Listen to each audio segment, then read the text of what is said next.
Que fait un bateau au beau milieu du désert? On s'attendrait plutôt à retrouver un navire près des côtes. Cette question a préoccupé les archéologues pendant des décennies. En 1988, une tempête s'est abattue près de l'un des sites archéologiques majeurs de l'Égypte ancienne.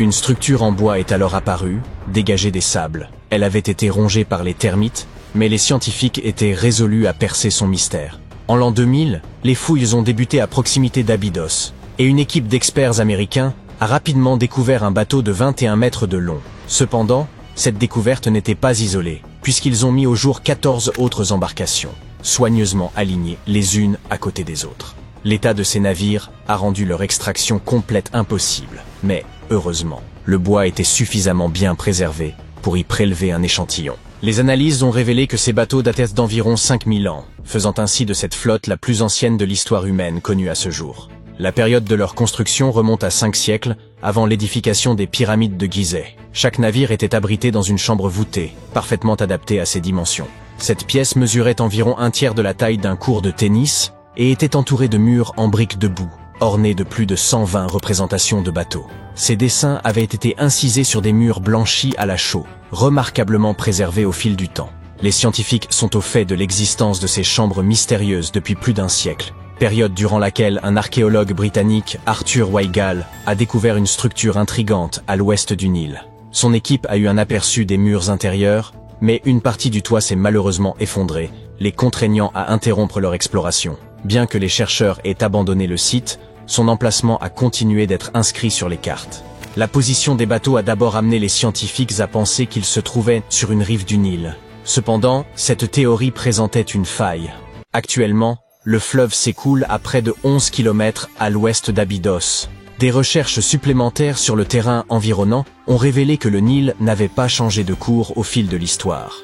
De plus, si les bateaux avaient flotté près d'un quai, leur position aurait été instable. Or, les 14 embarcations découvertes à Abydos étaient parfaitement alignées les unes par rapport aux autres. Une seule conclusion pouvait être tirée de cette situation. Quelqu'un les avait délibérément disposées ainsi, ce qui impliquait un effort considérable. Chaque bateau pouvait accueillir jusqu'à 30 rameurs, prouvant ainsi qu'ils étaient adaptés à la navigation. Il ne s'agissait pas de simples maquettes, mais les chercheurs doivent encore déterminer s'ils ont effectivement navigué sur des étendues d'eau de l'Égypte ancienne. Cela n'enlève rien à l'importance de cette découverte. Auparavant, les archéologues n'avaient mis au jour que des modèles réduits. Dans le tombeau de Toutankhamon, par exemple, on dénombre 35 maquettes de bateaux. Et pendant une longue période, ces figurines constituaient les seules indications sur l'apparence des navires de l'Égypte ancienne. La conception de ces bateaux atteste de leur authenticité. Ils constituent les plus anciens exemples connus de ce que l'on appelle des bateaux construits. Dans l'Antiquité, les gens réalisèrent des embarcations primitives, en creusant de grands troncs d'arbres, tandis que l'alternative consistait à assembler des roseaux pour former un radeau. Mais les bateaux découverts à Abydos étaient composés de planches attachées ensemble. Cette découverte a marqué une avancée significative dans le domaine de la construction navale. À leur époque, ces bateaux devaient être impressionnants, car le bois représentait une ressource précieuse. Dans le désert, il n'y avait pas de bois, et le cèdre devait être importé du Liban. Seul le pharaon pouvait se permettre un tel luxe. L'étude de la zone entourant l'ancienne flotte a également apporté des éclaircissements supplémentaires. Les scientifiques ont découvert une structure en briques de boue dédiée au culte du pharaon, et sa date de construction approximative coïncide avec celle des bateaux en bois. Les mêmes briques utilisées pour édifier ce bâtiment ont également servi à enfermer la flotte. Lors de leur construction, les salles qui les abritaient étaient dotées d'un plafond, une section que les archéologues ont mise au jour au début du XXe siècle. Tout comme les momies dans leurs sarcophages, ces magnifiques navires reposaient à l'intérieur de voûtes splendides. L'extérieur de ces salles était tout aussi impressionnant. À l'origine, les murs extérieurs étaient revêtus d'un enduit en calcaire blanc qui avait la capacité de réfléchir la lumière. Sous les rayons du soleil désertique, la structure abritant les bateaux devait resplendir à des kilomètres à la ronde. Les bâtisseurs égyptiens anciens ont employé la même méthode pour recouvrir les pyramides 5 siècles plus tard.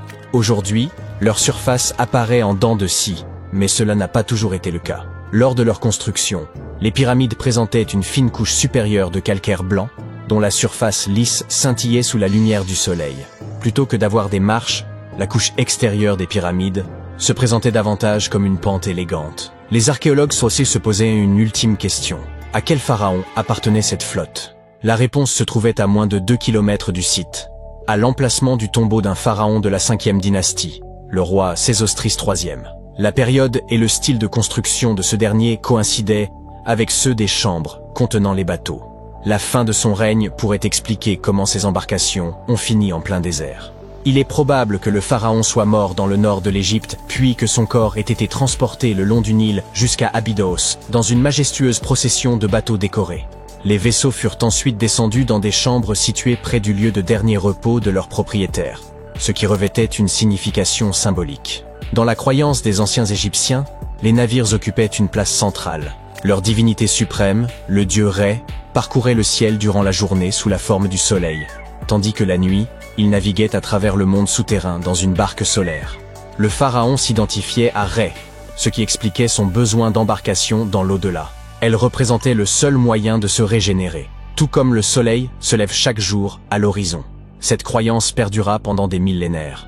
Un pharaon emblématique, Khéops, possédait également un navire, découvert par des scientifiques en 1954 à proximité de sa pyramide à Gizeh. Ce dernier est environ 4 siècles plus récent que la flotte d'Abydos, mais le bateau de Khéops était presque 2 fois plus long.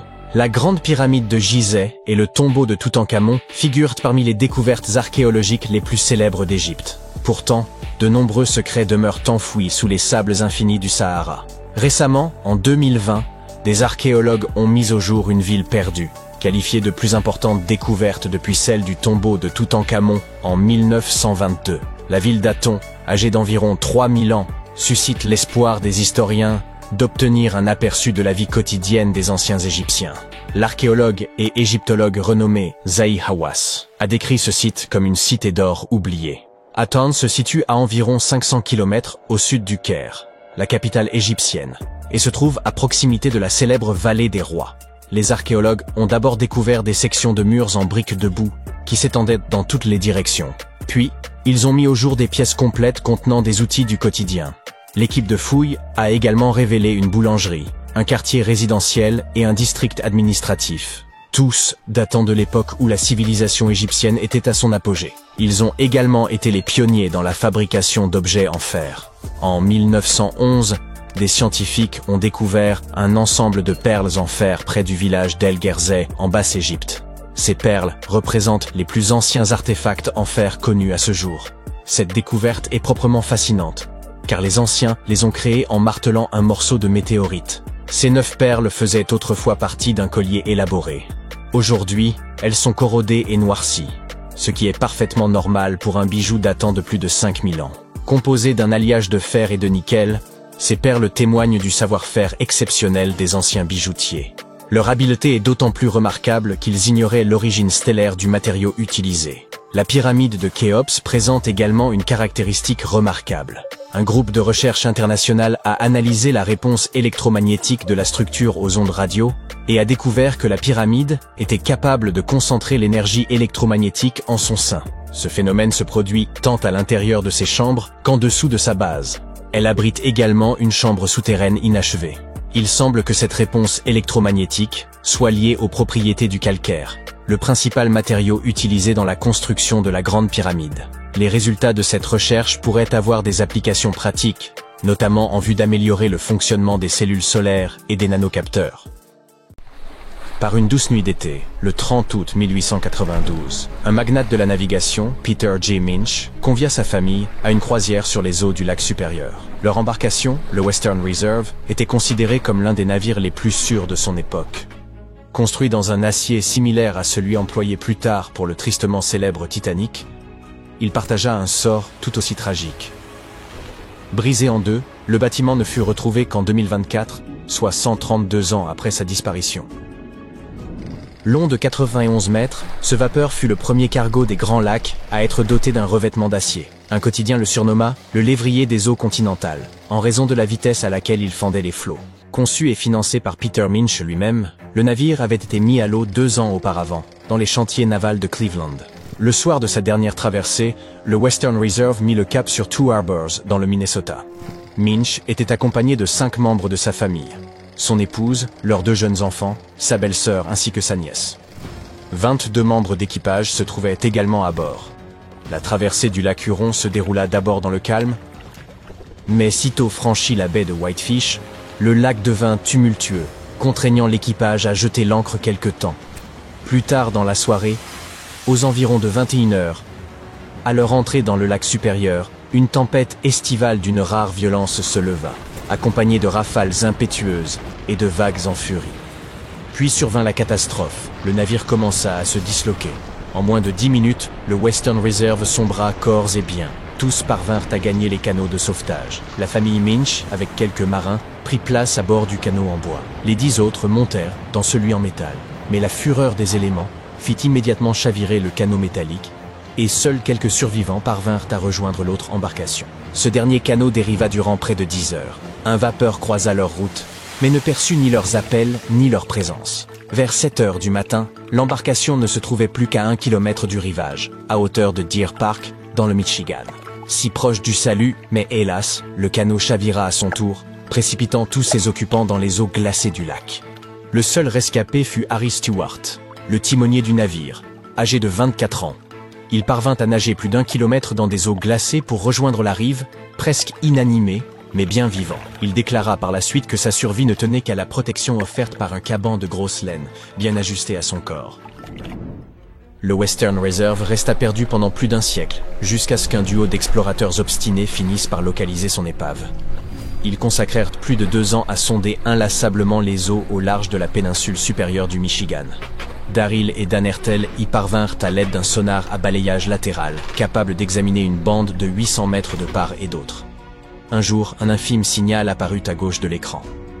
Aussi discret fut-il, Daryl en mesura l'ombre, constata qu'elle atteignait près de 12 mètres de hauteur, et en déduisit qu'il s'agissait sans doute d'un élément de taille. Ils firent demi-tour et dirigèrent leur balayage sur la zone concernée.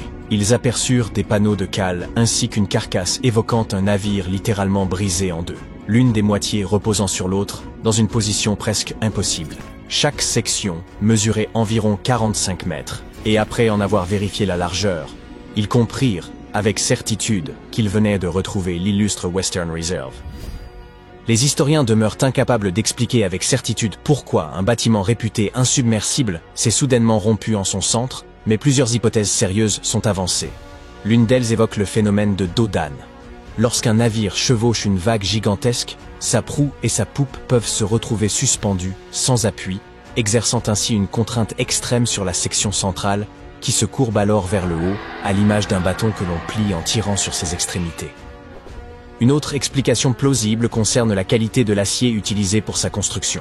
À cette époque, l'acier venait remplacer le fer en tant que matériau de choix, mais les procédés de fabrication demeuraient imparfaits. Certaines plaques étaient de médiocre qualité, ce qui aurait pu fragiliser l'ensemble de la structure.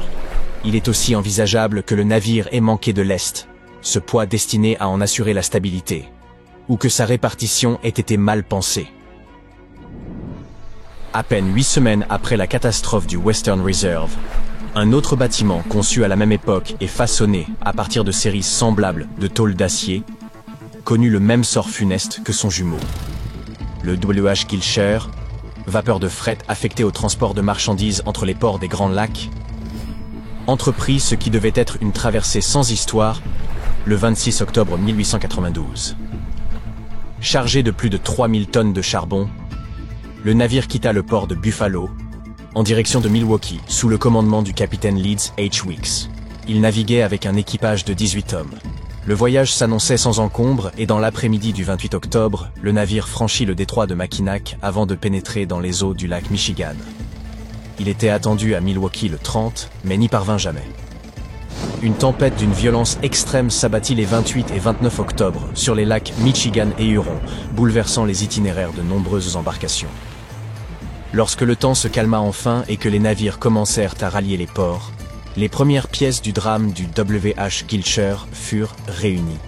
Un capitaine, croisant non loin à bord de sa goélette, rapporta avoir aperçu un grand vapeur luttant contre les éléments à quelques 30 km au nord-ouest de l'île de North Manitou, le 28 octobre, aux environs de 20 heures. Le bâtiment paraissait sans défense, sans signe de vie à son bord. Peu après, un autre capitaine découvrit des débris, meubles et fragments d'un pont de navire, dérivant près de l'île de South Manitou. 2 vapeurs supplémentaires repêchèrent des morceaux de la timonerie du W.H. Gilshire dans cette même zone. Il devint alors évident que le cargo avait succombé à la tempête, et hélas, aucun membre de l'équipage ne survécut. Les Grands Lacs constituent depuis longtemps un foyer majeur de naufrages maritimes. Entre 6 000 et 10 000 épaves y ont été recensées depuis le XVIIe siècle. En 1679, le Griffon fut le premier navire européen à y disparaître sans laisser de traces. Parti de Buffalo, dans l'État de New York, à destination de Green Bay, dans le Wisconsin, il avait traversé le lac Erie, la rivière Détroit, le lac Sainte-Claire, puis le lac Huron, avant d'atteindre le lac Michigan. Après avoir accosté à Green Bay, le bâtiment entama son voyage de retour, et ne reparut jamais.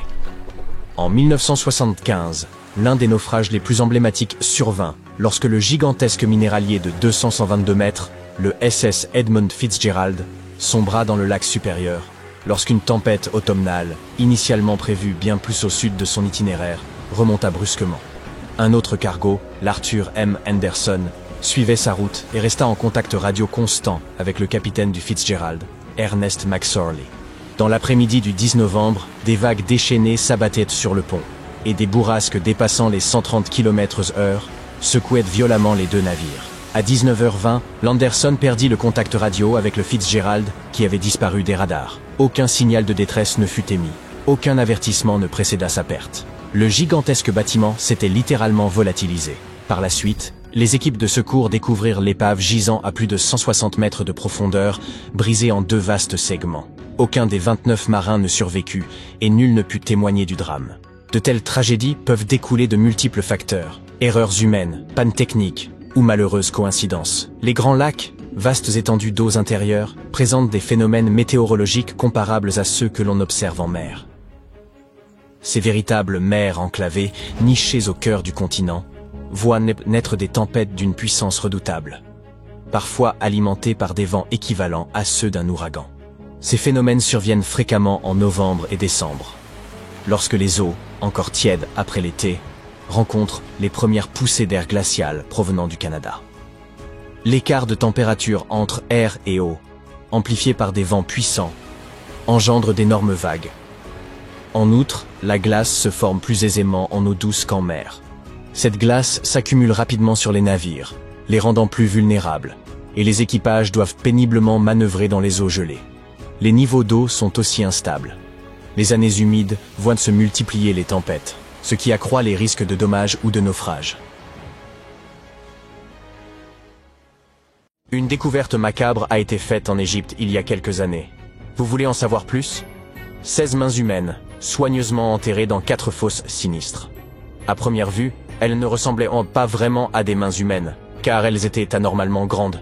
Mais c'étaient bien des mains d'hommes. Bizarrement, il n'y avait que des mains droites, aucune main gauche. Et nous avons découvert qu'un ancien rituel très sombre avait eu lieu à cet endroit. L'art et les contes de l'Égypte ancienne parlent d'une cérémonie au cours de laquelle les guerriers présentaient la main droite de leurs adversaires comme preuve de leur victoire et demandaient de l'or en échange. Les Égyptiens croyaient en une vie après la mort, et couper la main de quelqu'un revenait à lui ôter son pouvoir pour l'éternité. S'assurer ce type de victoire était intéressant pour les guerriers. Dans le cas qui nous occupe, le combat avait opposé les Égyptiens aux Hyksos, qui vivaient dans ce qui s'appelait autrefois Canaan. L'Égypte a souvent été le théâtre de découvertes qui ont marqué l'histoire. Et il y a quelque temps, ce papyrus a été retrouvé. Quand on le déploie, il est un peu plus grand qu'un gratte-ciel. Le plus petit gratte-ciel du monde, d'accord. Celui de Wichita Falls, au Texas. À l'époque, les humains n'écrivaient pas sur leur téléphone, ils écrivaient sur cette chose, fabriquée à partir de la moelle du souchet papyrus. Il y a environ 2000 ans, les anciens Égyptiens ont composé quelque chose qui ressemble à un livre. Ils y ont décrit la plupart de leurs traditions funéraires et leur vision de l'au-delà. Ce manuscrit est considéré comme l'un des textes les plus importants de l'Égypte ancienne et il est encore vendu en librairie à ce jour. Il a été exhumé d'une chambre située juste au sud de la pyramide de Djeser, à Saqqara. Eh oui, Djeser est la pyramide la plus ancienne d'Égypte. Ce ne sont pas celles de Gizeh, comme le pensent la plupart des gens. Récemment, le site de Saqqara a été pris d'assaut par des archéologues super enthousiastes qui ont trouvé l'une des plus anciennes momies intactes d'Égypte. Ils pensent que cette momie bien conservée est la dépouille d'un homme fortuné. Elle a été découverte dans un puits profond, recouverte de plusieurs couches de feuilles d'or. De nombreux symboles montrent qu'il s'agissait d'un homme important et riche, comme le bandeau qu'il porte sur la tête, le bracelet sur sa poitrine et le fait qu'il ait été embaumé avec une tunique, ce qui était réservé à la fine fleur de l'Égypte. Mais le plus cool dans cette découverte, c'est que le lieu de repos était toujours scellé au mortier, soit dans l'état dans lequel les Égyptiens l'avaient laissé il y a 4300 ans. Cela peut paraître étrange, mais en 2008, des archéologues ont découvert une pyramide manquante. Elle a disparu parce qu'elle s'est tout simplement détériorée en l'espace de 4000 ans. Aujourd'hui, on ne voit plus que sa base. C'était un site très important dans l'Antiquité. On dit qu'autour de la pyramide, les anciens organisaient une cérémonie très particulière, au cours de laquelle les grands prêtres portaient les restes momifiés de taureaux sacrés. Voici un fait amusant. Les anciens Égyptiens croyaient que les taureaux étaient des incarnations terrestres de la divinité de la ville de Memphis et qu'ils étaient liés au rite de fertilité. Mais il ne s'agissait pas de n'importe quel taureau. Ils devaient être entièrement noirs, avec une seule marque blanche entre les cornes et tout un tas de caractéristiques très spécifiques. Ils étaient sélectionnés par les prêtres locaux et honorés jusqu'à leur mort. Ensuite, ils étaient momifiés et enterrés dans des galeries souterraines. Cette pyramide manquante a disparu vers le XVIIIe siècle. C'est un archéologue allemand qui l'a découverte pour la première fois dans le village de Saqqara. Il l'a nommée la pyramide décapitée lorsqu'il l'a vue pour la première fois. Mais des années après sa découverte officielle, le sable du désert est venu la recouvrir. On a procédé à quelques fouilles, entre le 19e et le 20e siècle, mais pas de manière systématique. C'est pourquoi les scientifiques ont été très contents le jour où ils ont déterré la base entière de la pyramide après avoir retiré le monticule de sable de 8 mètres qui la recouvrait.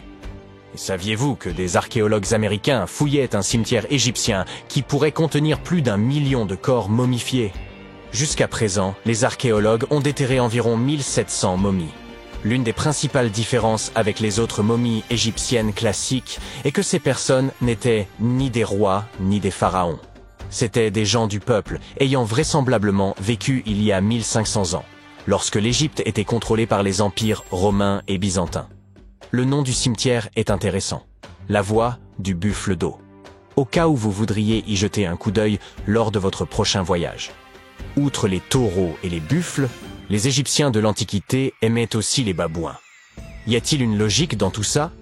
Au début du XXe siècle, des archéologues ont découvert un site rempli de babouins momifiés dans un endroit appelé la vallée des singes. Un animal n'aurait pas été momifié s'il n'était pas considéré comme important. Certains animaux étaient plus importants que d'autres, car ils étaient liés à des divinités spécifiques. Les chacals étaient liés à Anubis, l'ancien dieu de l'au-delà. Quant aux chats, ils étaient assimilés à la divinité féminine Bastet. Les babouins étaient très importants, car on pensait qu'ils étaient liés à Thoth, la divinité de la sagesse et conseiller de Ra, l'une des divinités suprêmes de l'Égypte. Les archéologues ont découvert que ces babouins n'étaient pas très heureux. Ils pensent qu'on les gardait à l'intérieur et qu'ils furent privés de la lumière du soleil pendant la majeure partie de leur vie. Ils souffraient d'une grave carence en vitamine D et étaient mal nourris. Peut-être que Thoth s'est mis en colère contre les gardiens de ces babouins, simple supposition. Les archéologues ne s'ennuient jamais en Égypte. Ils ont également trouvé des momies humaines avec des langues en or. Les Égyptiens étaient très attachés à la vie après la mort, et ils pensaient qu'avoir une langue en or pouvait aider une personne à parler une fois passée de l'autre côté. Un peu difficile sans doute, mais pourquoi pas. Certaines de ces momies furent placées dans des cercueils en bois avec des objets tels que des colliers, des poteries, des objets en or en forme de fleurs de lotus et de scarabées, et des iPhones. Je plaisante. Un nouveau temple a également été exhumé récemment en Égypte. Les scientifiques pensent qu'il était consacré à Zeus Cassios. Cette divinité serait un croisement entre Zeus, la toute-puissante divinité grecque, et le mont El-Kas. En fouillant la péninsule du Sinaï, en Égypte, les archéologues sont tombés sur 2 colonnes de granit rose qui sortaient du sol. Et bingo! Ils pensent que ces colonnes représentaient la porte d'entrée du temple et qu'elles se sont effondrées lors d'un tremblement de terre il y a de nombreuses années. Et puisqu'on parle de divinité, certaines sont moins sérieuses que d'autres. Récemment, des scientifiques ont déterré un anneau d'or dans une ville située au sud du Caire. Non, Frodon, il n'est pas magique. Il s'agit d'un anneau en or, tout ce qu'il y a de plus normal. sauf qu'il est orné de la figure de la divinité de l'amusement, qu'on appelle Bès. Cette divinité est souvent décrite dans les textes sacrés comme un joyeux nain joufflu. Aujourd'hui, nombreux sont les tatouages dépourvus de signification et réalisés à des fins purement esthétiques. Dans l'Égypte ancienne, cependant, les femmes se faisaient tatouer afin d'être protégées au moment d'accoucher. C'est du moins ce que pensent les scientifiques. Dans la région du Nil, des chercheurs ont trouvé des momies dont les tatouages étaient bien conservés, ce qui est tout rare, car la peau se détériore très facilement. 2 de ces femmes s'étaient fait tatouer le bas du dos, et les dessins étaient simples. Il y avait surtout des images, dont celle du nain joufflu dont nous venons de parler, Bès. Protéger les femmes lors de leur accouchement était donc apparemment son hobby. Me croiriez-vous si je vous disais que les anciens Égyptiens ont inventé les robots? Non. En effet, ce n'est pas tout à fait vrai. Bien sûr, c'étaient des astronomes, des mathématiciens et des ingénieurs. Mais ils sont également les auteurs d'une invention farfelue, une divinité automatisée que les scientifiques appellent Hathor. Cette statue en bois se trouvait depuis des années au Metropolitan Museum of Art, jusqu'à ce que quelqu'un remarque qu'elle avait un secret. À l'aide d'un scanner à rayon X, les spécialistes ont découvert un système mécanique à l'intérieur de la statue. L'axe en forme de poulie va de l'épaule de la statue à sa jambe gauche. Lorsque le système tourne, la statue lève et abaisse sa main, comme pour dire bonjour. L'un des endroits les plus inexplorés et les plus mystérieux de la Terre se trouve à la vue de tous. C'est l'un des monuments les plus majestueux de l'humanité. La merveille du monde antique cache un secret que les scientifiques et les archéologues ne peuvent toujours pas résoudre. Il s'agit du grand sphinx de Gizeh en Égypte. L'énorme sculpture d'un lion à tête humaine a été taillée dans la roche il y a environ 4500 ans. Les scientifiques ne connaissent toujours pas la date exacte de sa création et ignorent également qui l'a construit et dans quel but. Il existe de nombreuses hypothèses et théories, mais aucune d'entre elles n'a été confirmée. La plupart des gens ont vu cette majestueuse sculpture, que ce soit en photo ou en réalité, mais presque personne ne sait ce qui se cache en dessous. La statue du Sphinx a été sculptée dans un seul morceau de calcaire. Elle a été peinte, les restes de pigments de couleur à la surface le prouvent. Dans un passé lointain, le Sphinx était beaucoup plus lumineux et coloré que ce que nous voyons aujourd'hui. Mais même après des milliers d'années, sa grandeur n'a pas diminué. Et d'ailleurs, Sphinx n'est pas son vrai nom. Il a été inventé par les Grecs une centaine d'années ou plus après sa création. À l'origine, les Égyptiens appelaient la statue Horemhakhet. De nombreuses légendes et théories affirment que le Sphinx est là pour une raison précise. Il est comme un chien de garde qui surveille la tombe du pharaon et les secrets de l'Égypte ancienne. Ces légendes sont devenues plus plausibles lorsque les archéologues ont découvert des entrées cachées au pied du Sphinx. Ils pensent que ces passages secrets sont le début des tunnels menant aux salles contenant des trésors.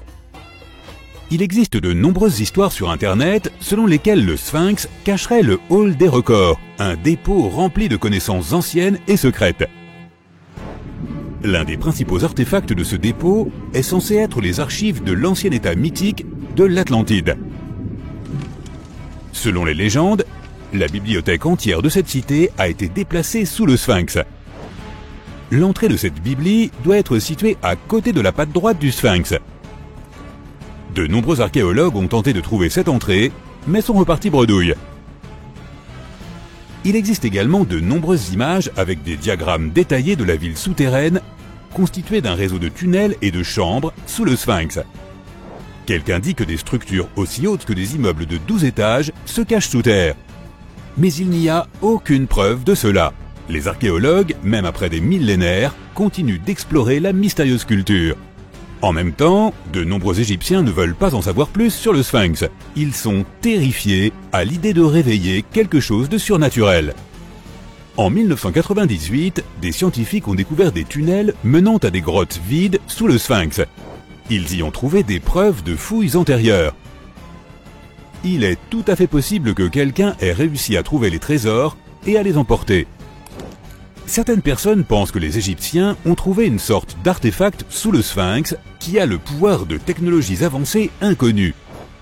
L'artefact est si puissant qu'il peut changer le cours de l'histoire. Bien sûr, la plupart des théories ne sont que des contes de fées de fans de conspiration. Mais c'est un fait confirmé que le Sphinx cache un système de grottes et de pièces. Il y a tellement de rumeurs autour du Sphinx qu'il est impossible de distinguer ce qui est vrai de ce qui est faux. En tout cas, il est difficile et dangereux d'étudier la sculpture, car des fouilles actives peuvent la détruire. Ensuite, l'entrée des salles souterraines peut être bloquée par des rochers et perdue à jamais. Aussi, une exploration plus poussée nécessite beaucoup d'argent, et les financements ne sont pas toujours faciles à trouver. Mais la raison principale, c'est trop risqué. Il n'y a aucune garantie que les gens pourront sortir des labyrinthes souterrains. C'est pour ces raisons que les scientifiques et les archéologues explorent depuis si longtemps cette structure majestueuse. Le mont Rushmore, dans le Dakota du Sud, est un autre monument architectural célèbre qui recèle un secret. Tout le monde admire les images des visages des présidents américains gravés dans la roche, mais peu de gens savent qu'une pièce secrète se cache derrière la tête d'Abraham Lincoln. L'architecte du mont Rushmore voulait graver sur la roche des dalles retraçant les principales étapes de l'histoire du pays. Mais son projet était trop compliqué à réaliser. On lui a alors proposé de le mettre en œuvre à une échelle beaucoup plus petite, construire une pièce secrète à l'intérieur de la montagne. L'idée était de sauvegarder ses connaissances afin que les générations futures se souviennent toujours de l'histoire de leur pays. Malheureusement, l'architecte n'a pas eu le temps de terminer son travail.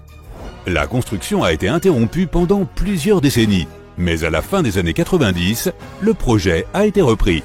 Des plaques de porcelaine émaillée illustrant l'histoire des États-Unis ont été placées dans la pièce. Il est possible que ces plaques soient stockées là pour toujours. Mais les gens ne peuvent pas les voir, du moins pas pour l'instant.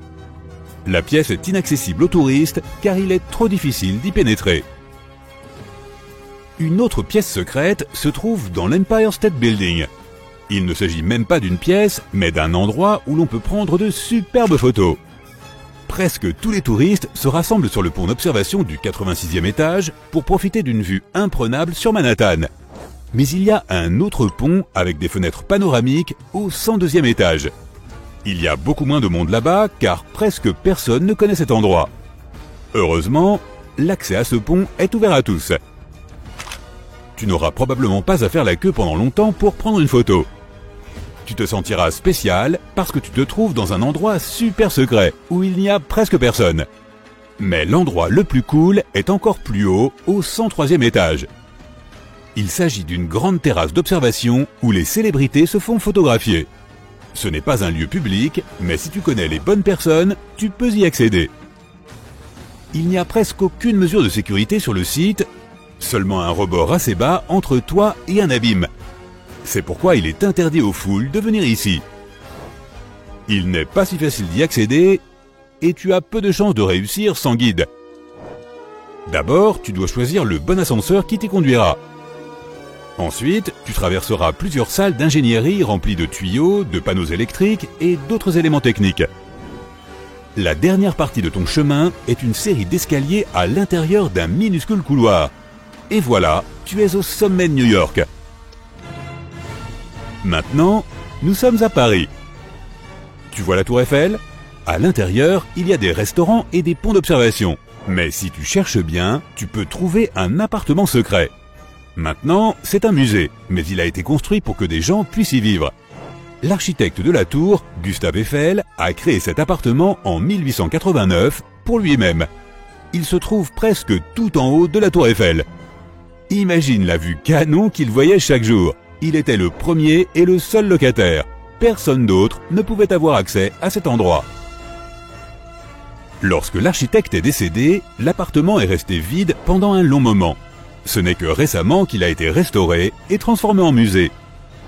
À l'intérieur, l'époque du siècle dernier est recréée. Ils ont même placé des figures de cire de Gustave Eiffel, de sa fille et de l'inventeur américain Thomas Edison dans la pièce. Cet endroit est rempli d'un flot incessant de passagers, d'employés de bureaux en retard, de visiteurs d'autres villes. Bruit, sifflet de train. À la gare Grand Central de New York, parmi tous ces bruits, tu peux entendre le son d'une balle frappant une raquette, si tu es au bon endroit. un véritable court de tennis est planqué dans la gare centrale de New York. Il appartient à un club de tennis qui organise des matchs d'entreprise pour les employés de nombreuses sociétés. Le club a été ouvert dans les années 60. Maintenant, nous allons à Londres, à Charing Cross Road. Ce n'est pas facile de trouver un endroit secret ici. Pour y parvenir, tu dois regarder tes pieds bien attentivement. Tu vois ces grilles d'égout dans l'asphalte ? À l'intérieur d'elles, tu peux remarquer 2 panneaux avec le nom de Little Compton Street. Oui, il y a une autre rue juste en dessous de toi. Elle a disparu de toutes les cartes à la fin du 19e siècle. Charing Cross Road a été construite par-dessus. Les panneaux d'identification que tu vois font partie d'anciens tunnels d'ingénierie. Il y a un autre endroit intéressant à Londres. Il est situé dans le coin sud-est de Trafalgar Square. À première vue, il ressemble à un gros lampadaire, mais il y a trop de touristes qui se promènent. On s'approche et on se rend compte qu'une personne peut facilement tenir à l'intérieur du lampadaire. Le lampadaire n'appartient pas à un électricien, mais à un officier de police. Oui, c'est le plus petit poste de police du monde. Il a été construit dans les années 1930 et est utilisé comme poste de surveillance. Les officiers devaient s'y asseoir un par un et surveiller Trafalgar Square, qui attirait toujours de nombreux pickpockets et toutes sortes d'autres criminels. Et si je vous parlais de technologie des fibres de Néandertal? Non, je vous n'avais pas rêvé. Le concept est bel et bien réel. En 2020, une équipe de scientifiques a publié un article qui a bouleversé la façon dont nous percevons nos plus proches ancêtres. Une découverte en France a changé l'univers de l'archéologie pour toujours. Et ce n'était pas la première fois qu'une telle chose se produisait. Mais commençons par le commencement. Les Néandertaliens. Pendant longtemps, ils ont été considérés comme des hommes des cavernes typiques et limités. Le personnage de Fred Flintstone ne représente plutôt bien l'image que l'on s'en faisait. D'où venait ce stéréotype ? Quand avons-nous commencé à croire que les Néandertaliens n'étaient pas les plus brillants dans l'histoire de l'évolution ? Eh bien, de William King, un géologue britannique du 19e siècle. C'est lui qui donna leur nom aux Néandertaliens. Sur la base des ossements trouvés par King, le scientifique déclara que l'espèce n'était pas intelligente, et cette image colla aux Néandertaliens pour les siècles à venir. Mais un bout de ficelle d'une longueur de 6,2 mm changea complètement la donne. Une petite vallée fluviale, sèche, abri du maras, fut le lieu de la grande découverte. Les archéologues y découvrirent un fragment de corde à côté d'un outil en pierre. Ces fibres torsadées auraient pu être utilisées pour tout, de la confection de vêtements aux filets de pêche. Pour la préhistoire, il s'agit d'une technologie de pointe, que les Néandertaliens semblaient maîtriser. Les scientifiques savaient déjà que ces premiers hommes fabriquaient du goudron à partir d'écorces de bouleau et qu'ils produisaient des perles à partir de coquillages. Il existe même des preuves de l'existence d'un art néandertalien. En d'autres termes, ils étaient loin d'être primitifs. Le morceau de corde et d'autres découvertes similaires modifient la façon dont nous percevons nos ancêtres. Le monde de l'archéologie est en constante évolution. Prenons l'exemple des pyramides d'Égypte. Il s'avère qu'elles n'ont pas vraiment été construites par une armée de personnes que le pharaon faisait travailler jusqu'à ce qu'elles s'évanouissent. Hérodote, le célèbre historien grec, est à l'origine de cette confusion. Il affirma en effet, en 500 avant notre ère, que 1000 hommes avaient participé à la construction de la grande pyramide de Gizeh, sans préciser qui étaient ces hommes ni pourquoi ils construisaient les pyramides. C'est ainsi que le mythe commença. D'énormes dalles de pierre tirées par des hommes, conduits par un contremaître armé d'un fouet. Les égyptologues ne sont pas de cet avis. Il s'agit des scientifiques qui étudient la culture de l'Égypte ancienne. Assez récemment, en 1988, ils découvrirent un village de travailleurs qui racontait une toute autre histoire. Certes, les ossements des travailleurs témoignaient d'un travail acharné, mais le secteur de la construction est très exigeant physiquement, même aujourd'hui. Il a fallu près de 6 ans et 12 000 hommes pour achever le plus haut bâtiment du monde, Burj Khalifa. De retour en Égypte, 3 fois plus d'ouvriers achevèrent la Grande Pyramide, en environ 2 décennies. Un exploit impressionnant d'ingénierie ancienne, n'est-ce pas? Les supérieurs traitaient si bien d'eux les Égyptiens, qui construisaient les pyramides. Leur régime était riche en protéines. Ils bénéficiaient de soins médicaux et étaient correctement rémunérés. En fait, Ils vivaient mieux que la population non active, et ils vivaient avec leurs familles à proximité du chantier. Les archéologues savent tout cela parce qu'ils ont mis au jour des boulangeries et des dortoirs, avec des jarres à pain et d'autres types de nourriture. Signes semblant montrer que les pharaons étaient de bons employeurs, et que le marché du travail n'était pas si terrible que ça pour eux après tout. Ils conservaient également des registres papyrus détaillés de la construction en hiéroglyphes.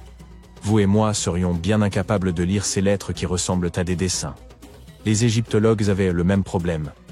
Cela faisait plus d'un millénaire que personne n'avait utilisé ce type de police. Et bien entendu, il n'existait pas de dictionnaire anglais ancien égyptien que l'on pouvait consulter pour trouver le sens des signes. Tout passe, tout cela changea en 1822. Quelques décennies auparavant, les Français avaient trouvé une plaque brisée de granit noir. La pierre contenait un texte en 3 écritures, grec ancien, hiéroglyphes égyptiens et démotiques. Cette dernière représentait également la langue égyptienne, mais dans une écriture simplifiée. Les scientifiques datèrent la plaque à l'an 196 avant notre ère. Le contenu était un texte religieux. Le philologue et orientaliste français Jean-François Champollion fut le premier à déchiffrer le code. Car heureusement, les gens n'avaient pas oublié les lettres du grec ancien. Le français parvint donc à faire correspondre les lettres grecques avec celles de l'écriture égyptienne. Et voilà. Les hiéroglyphes étaient enfin déchiffrables. Le nom du morceau de granit qui rendit tout cela possible est la pierre de Rosette. L'importance de sa découverte va au-delà de l'archéologie. Le terme « pierre de Rosette » est même entré dans le dictionnaire français. Il représente une découverte qui aide les gens à comprendre une énigme qui les a longtemps laissés perplexes. Il existe même des jeux suivant le même principe. Un symbole est associé à un message particulier. Il faut ensuite décoder le message en remplaçant le symbole par la lettre correspondante. C'est ce que les scientifiques firent avec la pierre de Rosette il y a plus de 2 siècles, mais à une échelle beaucoup plus grande. Savez-vous quelle est la plus ancienne langue déchiffrée en Europe? Elle porte un nom peu attrayant, le linéaire B. Ce syllabaire appartient à la langue grecque mycénienne. Le mycénien est antérieur de plusieurs siècles à l'alphabet grec ancien. On peut facilement deviner de quelle écriture elle est issue. Le linéaire A. Les habitants de la Crète utilisaient le linéaire B il y a plus de 1000 ans, entre 1340 avant Jésus-Christ et 1190 avant Jésus-Christ. À la fin de l'âge de bronze, la civilisation grecque qui utilisait cette écriture disparut. Plus personne ne pouvait lire le linéaire B et, surtout, personne ne savait qu'il avait même existé. Les choses allaient changer au cours des premières années du XXe siècle. Un archéologue britannique du nom de Sir Arthur Evans fit la découverte d'un vaste complexe palatial à Knossos, en Crète, Grèce. Il s'agissait du centre de la culture minoenne, à l'origine de l'énigmatique écriture. Le palais comptait quelques 1300 pièces, ornées de peintures colorées représentant des dauphins, des griffons et des taureaux. Tout cela captiva l'imagination des archéologues, mais leur plus grande découverte passa d'abord inaperçue. Des milliers de plaques d'argile cuites. L'incendie qui avait détruit le palais avait en effet permis de préserver les tablettes. Lors de la découverte des plaques, il fut impossible de lire ce qui figurait, car il s'agissait d'une langue inconnue. La communauté scientifique dut attendre encore un demi-siècle avant de pouvoir déchiffrer les plaques. C'est Michael Ventris qui finit par déchiffrer le code. Il s'agit d'un architecte et cryptographe anglais. Ventris avait étudié le grec et le latin. C'est en assistant à la conférence du célèbre archéologue Arthur Evans que le jeune homme décida de résoudre une fois pour toutes l'énigme du linéaire B. Il y parvint en 1952. L'un des faits les plus étonnants dans les découvertes de Ventris est que l'écriture s'avéra être une forme archaïque de grec. Mais la cryptologie n'a toujours pas résolu le code du linéaire A. Un système qui restera un mystère jusqu'à l'arrivée d'un jeune motivé comme Michael Ventris. Ils n'auraient pas besoin d'être des archéologues professionnels. Basil Brown ne l'était pas, et pourtant, en 1939, il découvrit la tombe du Haut Moyen-Âge la plus riche d'Europe, à Sutton Hoo, dans le sud-est de l'Angleterre. Il ne s'agissait pas d'une tombe ordinaire en pierre, mais d'un navire grandeur nature, 3 fois la longueur d'un bus londonien à impérial de 27 mètres. Et ce n'est pas tout. En dehors de sa fonction première, le navire renfermait un tas de richesses. Des bols suspendus de luxe, des récipients de fête, des accessoires vestimentaires en or et des textiles de luxe, ne sont que quelques-uns des trésors découverts. Les archéologues furent également été étonnés par l'argenterie provenant de la lointaine Byzance, que vous connaissez probablement sous le nom d'Istanbul, en Turquie. Même à notre époque, elle se trouve à plusieurs jours de route de Sultan-Hou, alors imaginez le temps et l'argent qu'il fallait pour importer un plat d'argent au 7e siècle. Selon les archéologues, c'est à ce moment-là que le bateau coula. Cela ne peut pas être la fête des Anglais. À cette époque, l'Angleterre n'existait pas. Les habitants des îles britanniques de l'époque étaient les anglo-saxons. Peut-être le navire des monticules herbeux du Suffolk a-t-il appartenu à l'un de leurs rois? Nous ne le saurons jamais. Le sol acide local a éliminé toute preuve possible. Ou peut-être qu'il n'y a jamais eu de pierre tombale. Il pourrait s'agir d'un cénotaphe, c'est-à-dire d'un monument funéraire construit à la mémoire d'une personne importante. Les archéologues n'ont toujours pas de réponse définitive. Néanmoins, ce qu'ils trouvèrent à Sultan-Hou éclaire sur l'âge sombre, que les Anglais appellent Dark Ages. Avant la découverte du bateau, on ne savait pas grand-chose de ce qui s'était passé en Grande-Bretagne après le départ des Romains. Désormais, l'image de la société anglo-saxonne à l'époque est beaucoup plus claire. Et qui sait, peut-être le sol anglais sera-t-il le théâtre de la prochaine grande avancée en archéologie. Quand tu entends parler de ruines anciennes, tu ne les imagines jamais suspendues quelque part, ou simplement accrochées à la branche d'un arbre, n'est-ce pas? En fait, pour la plupart des objets anciens que nous avons exposés dans les musées du monde entier, les archéologues ont fait un travail de fouille impressionnant. Tu vois, les bâtiments ont cette drôle de façon de se dégrader avec le temps si l'on n'en prend pas soin correctement. Parfois, nous devons réutiliser certains matériaux de construction, et une bâtisse plus ancienne peut alors être sacrifiée dans le processus.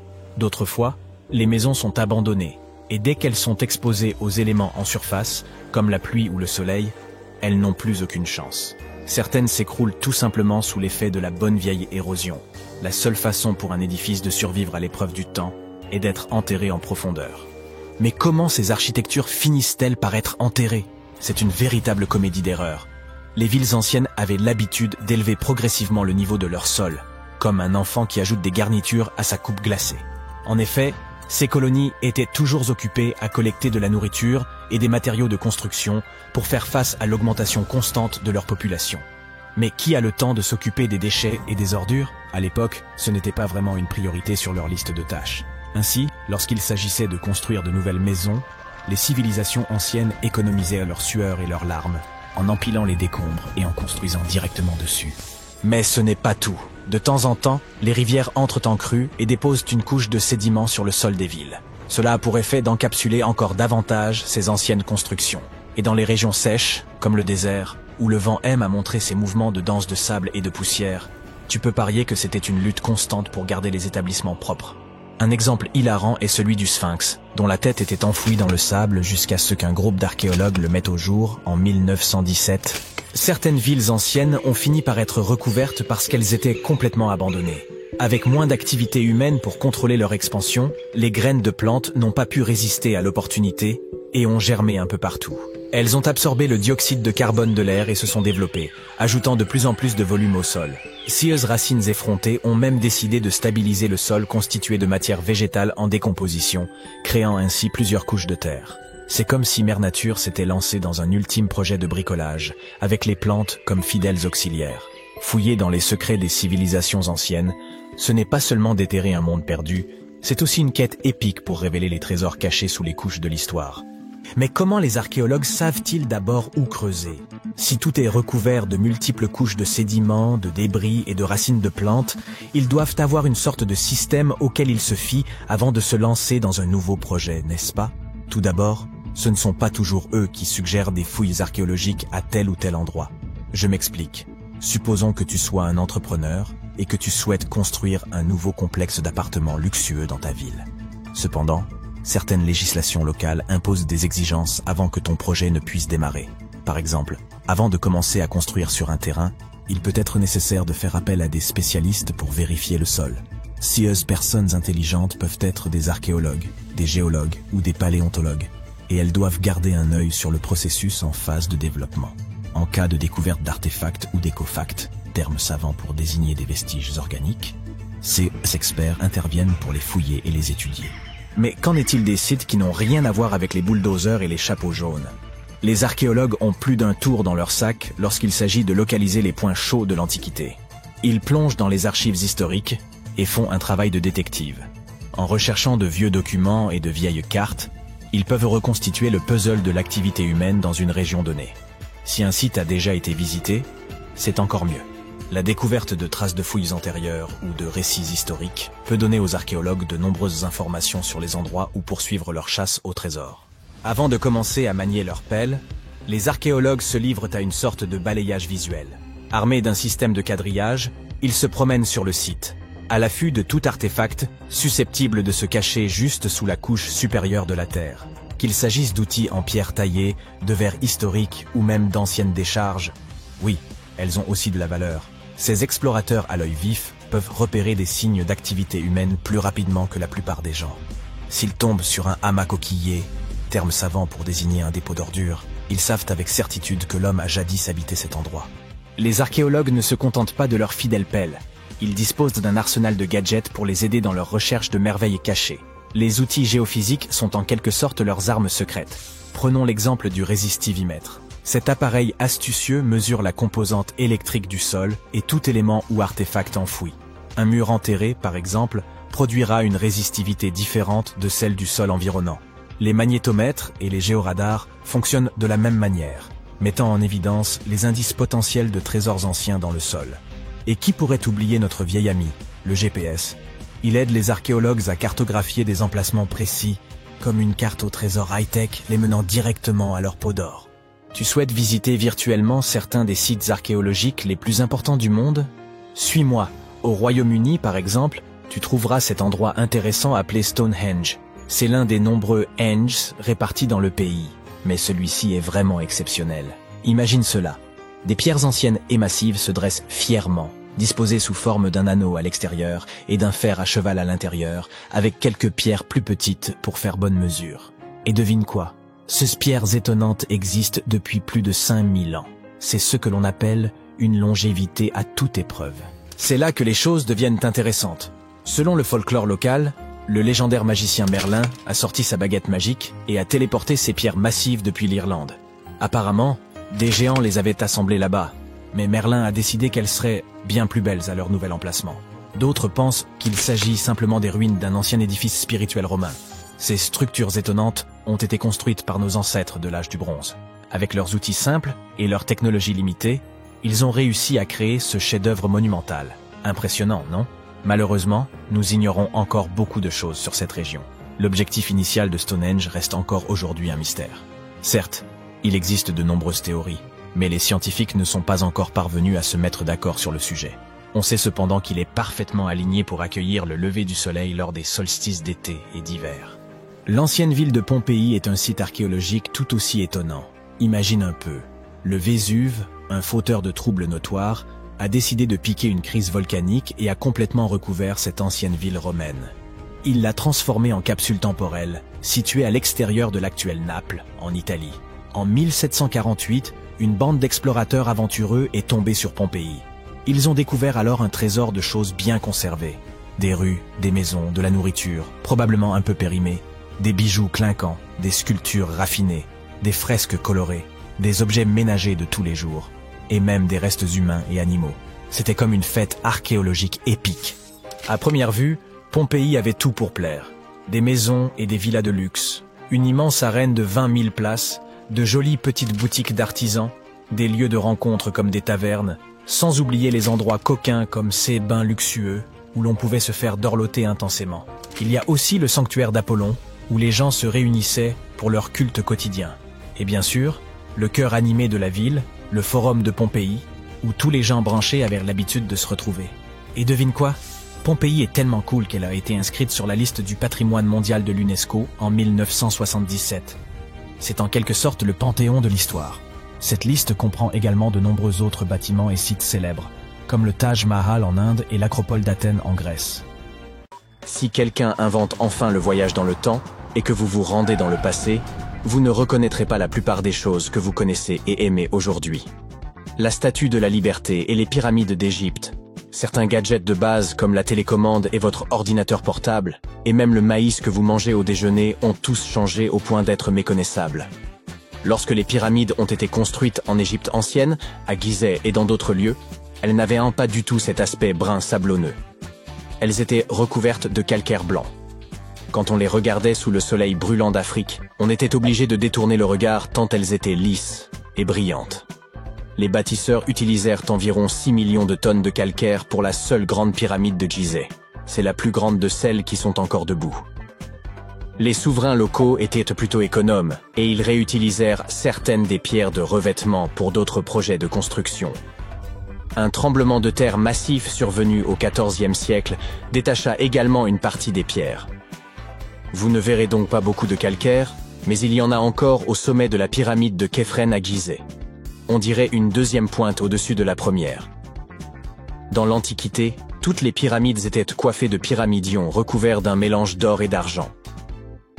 La plupart ont été perdus au fil des siècles, mais vous pouvez encore en voir quelques-uns dans les musées. Ils représentent des divinités égyptiennes. Les pyramides ont probablement été conçues d'après une pierre pointue sacrée, le benben. Elles représentaient les rayons du soleil. Soulever de lourdes pierres n'était pas si simple sans la technologie dont nous disposons aujourd'hui. Je suppose que vous serez d'accord avec moi si vous avez déjà aidé vos amis à déménager au moins une fois et qu'ils vous ont fait porter le canapé. Mais les Égyptiens avaient pensé à tout et ont justement choisi la forme pyramidale car elle permet de répartir le poids uniformément sur l'ensemble de l'objet. La Statue de la Liberté a également subi une transformation majeure depuis son inauguration en 1886. Croyez-le ou non, elle était autrefois d'un brun brillant, comme un centime. 20 ans plus tard, elle est devenue verte. Ce n'était pas un effet de mode, mais une réaction chimique. La statue est recouverte de centaines de fines feuilles de cuivre. Lorsque le cuivre entre en contact avec l'air, il forme une couche protectrice appelée verre de gris. C'est pourquoi les statues et autres objets en cuivre, en laiton et en bronze peuvent durer si longtemps. Lorsque Lady Liberty est devenue verte, les autorités ont décidé que ce serait une bonne idée de la repeindre. C'était bien avant l'avènement des réseaux sociaux, et il n'était donc pas possible de laisser un commentaire furieux sous le post présentant cette idée. Mais les journaux locaux en ont parlé et le public n'a pas été d'accord. Le Times a ensuite interviewé un fabricant de cuivre et de bronze, qui a confirmé qu'il ne fallait pas la repeindre, car enlever cette couche protectrice reviendrait à détruire la statue. Au fil des ans, des gens ont suggéré à plusieurs reprises de repeindre Lady Liberty, mais personne ne l'a jamais fait. Je ne sais pas ce qu'il en est pour vous, mais je n'arrive pas à imaginer cette dame dans une autre couleur, alors je suppose que c'est mieux ainsi. Vous aimez les bananes autant que moi ? La prochaine fois que vous en dégusterez une bien juteuse, n'oubliez pas que vous devez cette texture à la culture sélective. À l'origine, les bananes sauvages contenaient beaucoup de grosses graines dures et peu de cette pulpe délicieuse. Et la pastèque sucrée, vous aimez ça ? Son histoire remonte à plus de 5000 ans. Autrefois, la chair de la pastèque était amère, d'un blanc jaunâtre, et il était très difficile de l'ouvrir. La culture sélective a encore sauvé la mise, et les pastèques sont devenues beaucoup plus sucrées. Les scientifiques japonais sont allés plus loin encore, et en ont inventé une version sans pépins. La grand-mère du maïs est une graminée mexicaine appelée théocinthe. Les grains de cette graminée étaient petits, et même plutôt rares. Il y a plusieurs milliers d'années, les agriculteurs ne conservaient donc que les graines des plantes les plus grandes, les plus savoureuses, ou dont les grains étaient plus faciles à moudre. Et nous les remercions de nous avoir donné ce délicieux maïs que nous consommons aujourd'hui. Et imaginez ça, les avocats sauvages étaient si petits qu'ils tenaient facilement dans une main. Leur noyau était si gros qu'il n'y avait pas grand-chose à manger. Et leur coque était également beaucoup plus dure que celle des avocats modernes auxquels nous sommes habitués. Vous ne pourriez probablement pas accomplir beaucoup de travail aujourd'hui sans votre précieux ordinateur, mais je ne peux pas vous dire exactement à qui vous devriez dire merci pour cette invention. L'ABC de 1942 est l'un des prétendants au titre de premier ordinateur. C'est l'acronyme d'Atanasoff Berry Computer, nommé d'après ses inventeurs de l'Université d'État de l'Iowa. L'ABC pesait plus de 320 kg. Oui, le vôtre est certainement beaucoup plus léger. Cette machine était composée d'environ 300 tubes à vide et possédait un tambour rotatif, un peu plus grand qu'un pot de peinture, sur lequel se trouvaient de petits condensateurs. Un condensateur est un gadget capable de stocker une charge électrique, comme une batterie. L'ABC pouvait résoudre des problèmes comportant jusqu'à 29 variables différentes, ce qui permettait aux scientifiques de gagner du temps. Comme les ordinateurs modernes, il utilisait un système binaire, des 1 et des 0, pour représenter tous les nombres et toutes les données. Grâce à ça, il est devenu possible d'effectuer des calculs électroniquement. Et maintenant, écoutez un peu ça. L'ABC effectuait une opération toutes les 15 secondes environ. À titre de comparaison, un ordinateur fait aujourd'hui des millions d'opérations par seconde. Contrairement à la technologie que nous utilisons de nos jours, l'ABC n'avait pas de programme enregistré modifiable. Un programme ne pouvait donc effectuer qu'une seule tâche à la fois. Un opérateur devait noter la réponse intermédiaire, puis la recomposer dans l'ordinateur. Voilà pourquoi je suis heureux de vivre au XXIe siècle. La télécommande que vous utilisez pour toutes sortes d'appareils ne date pas d'hier non plus. Nikola Tesla, qui nous a donné le courant alternatif, a conçu l'une des premières télécommandes sans fil en 1898. Il a baptisé son invention le téléautomaton et l'a présenté à l'aide d'un bateau miniature contrôlé par ondes radio. Le bateau était équipé d'une petite antenne métallique. Tesla envoyait des signaux au bateau à l'aide d'une boîte munie d'un levier et d'une clé télégraphique, sa version d'une télécommande. Ces signaux mettaient en mouvement les contacts électriques du bateau et faisaient bouger le gouvernail et l'hélice. Le concept de la télécommande s'est ensuite rapidement étendu à d'autres gadgets. La première télécommande de télévision est apparue en 1950. Elle a été conçue par la Zenith Radio Corporation, qui l'a baptisée LazyBone. Ça veut dire gros paresseux. La LazyBone était dotée d'un énorme câble relié au téléviseur. Ceux qui l'ont essayé ne sont pas tombés amoureux tout de suite de cette invention. Ils se prenaient les pieds dedans tout le temps. Pas très pratique, je vous l'accorde. Si vous habitez ou travaillez tout en haut d'un immeuble, cette invention est pour vous. Voici le premier ascenseur pour passagers. Il se déplaçait à la vitesse de 12 mètres par minute. Ce n'est pas très rapide, je sais, comparé au record d'aujourd'hui qui est de 12 mètres par seconde. Mais bon, il date de 1857 et a été construit à New York. Il s'agissait plus d'une attraction touristique que d'une nécessité. L'ascenseur fonctionnait à l'aide d'un moteur à vapeur caché dans le sous-sol d'un bâtiment de 5 étages. Mais il fut fermé 3 ans plus tard parce que le public ne l'appréciait pas. C'est à cette époque que Otis Tufts a déposé le premier brevet pour un chemin de fer vertical. Son invention comprenait un wagon équipé d'un banc pour que les gens puissent s'asseoir. Un endroit idéal pour se retrouver entre amis, vous ne pensez pas? Ensuite, ils ont commencé à installer des ascenseurs dans les hôtels de luxe du monde entier. Il s'agissait de véritables salles très joliment décorées, avec des sièges rembourrés, des miroirs sur les murs et parfois même un petit lustre. Un opérateur fermait la porte et la cabine commençait sa très lente ascension. On l'utilisait car c'était à la mode. Ce n'était pas très rapide. Moi, j'ai toujours préféré les escaliers. Lorsqu'on entend le mot « momie », ça donne parfois froid dans le dos. En effet, la plupart d'entre nous associent ce mot à ces personnages effrayants que nous avons vus dans des films d'horreur. En réalité, les momies nous ont permis de comprendre beaucoup de choses sur les civilisations anciennes, sur ceux qui les gouvernaient, et sur la façon dont les gens vivaient à la perte de leurs proches. Les Égyptiens de l'Antiquité, qui croyaient qu'une certaine forme d'existence après la mort était possible si certaines conditions étaient respectées, sont le peuple le plus connu au monde pour ses momies. Ceux-ci préservaient effectivement les corps humains par le biais du processus de momification et plaçaient les momies dans des tombeaux équipés, un peu comme s'il s'agissait d'appartements.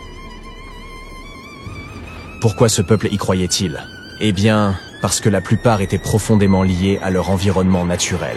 Les Égyptiens étaient pleinement conscients des cycles naturels autour d'eux, comme le lever du soleil chaque jour ou de la lune la nuit, mais aussi de la façon dont la vie renaissait des plantes dans un cycle perpétuel, même à voir faner. Ils croyaient également que le puissant esprit Osiris, qui représentait le cycle de la disparition et de la résurrection, jouait un rôle dans ce processus. Pour se préparer à l'au-delà, les Égyptiens de l'Antiquité suivaient certains rituels, comme la momification, qui consistait à utiliser des éléments aussi variés que le miel, les résines ou encore l'encens pour préserver les corps. Aucune momie n'est plus célèbre que celle du roi Tut, Toutankhamon. Ce jeune pharaon régna sur l'Égypte il y a plus de 3000 ans. un problème majeur lors de la découverte des tombes royales, et que la plupart ont déjà été pillées au moment où on les retrouve. Le peuple savait que les souverains laissaient de nombreux objets de valeur à leur côté après leur mort, ce qui rendait ces lieux de sépulture vulnérables face aux voleurs. Étonnamment, lorsque la tombe du roi Tut fut ouverte en 1922, les gens se réjouirent, car elle n'avait pas été volée à l'instar de beaucoup d'autres tombes royales. C'est dire à quel point elle était bien cachée.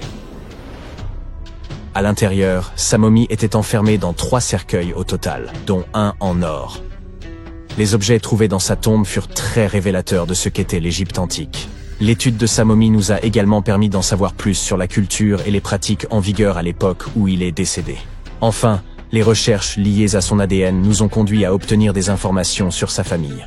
En outre, les scientifiques purent découvrir qu'il avait, par exemple, souffert de la maladie appelée le paludisme, et d'un problème au pied susceptible de l'avoir gêné lorsqu'il marchait. Ramsès II est un autre pharaon égyptien qui a régné pendant 68 ans, ce qui n'était pas rien à l'époque. Il est connu pour ses campagnes militaires d'expansion et ses réalisations architecturales. De nombreuses preuves datant de son règne existent encore aujourd'hui, notamment une grande statue à son effigie. Ramsès II mesurait environ 1,80 m et a vécu jusqu'à l'âge de 90 ans. Après avoir examiné sa momie, les scientifiques conclurent qu'il souffrait peut-être d'une maladie affectant sa colonne vertébrale. Vous vous souvenez des voleurs que j'ai évoqués plus haut? C'est probablement à cause de ces derniers que Ramsès II termina dans le cercueil ordinaire d'une collection secrète de momies royales à Deir el-Bahari, qui a été redécouverte en 1881.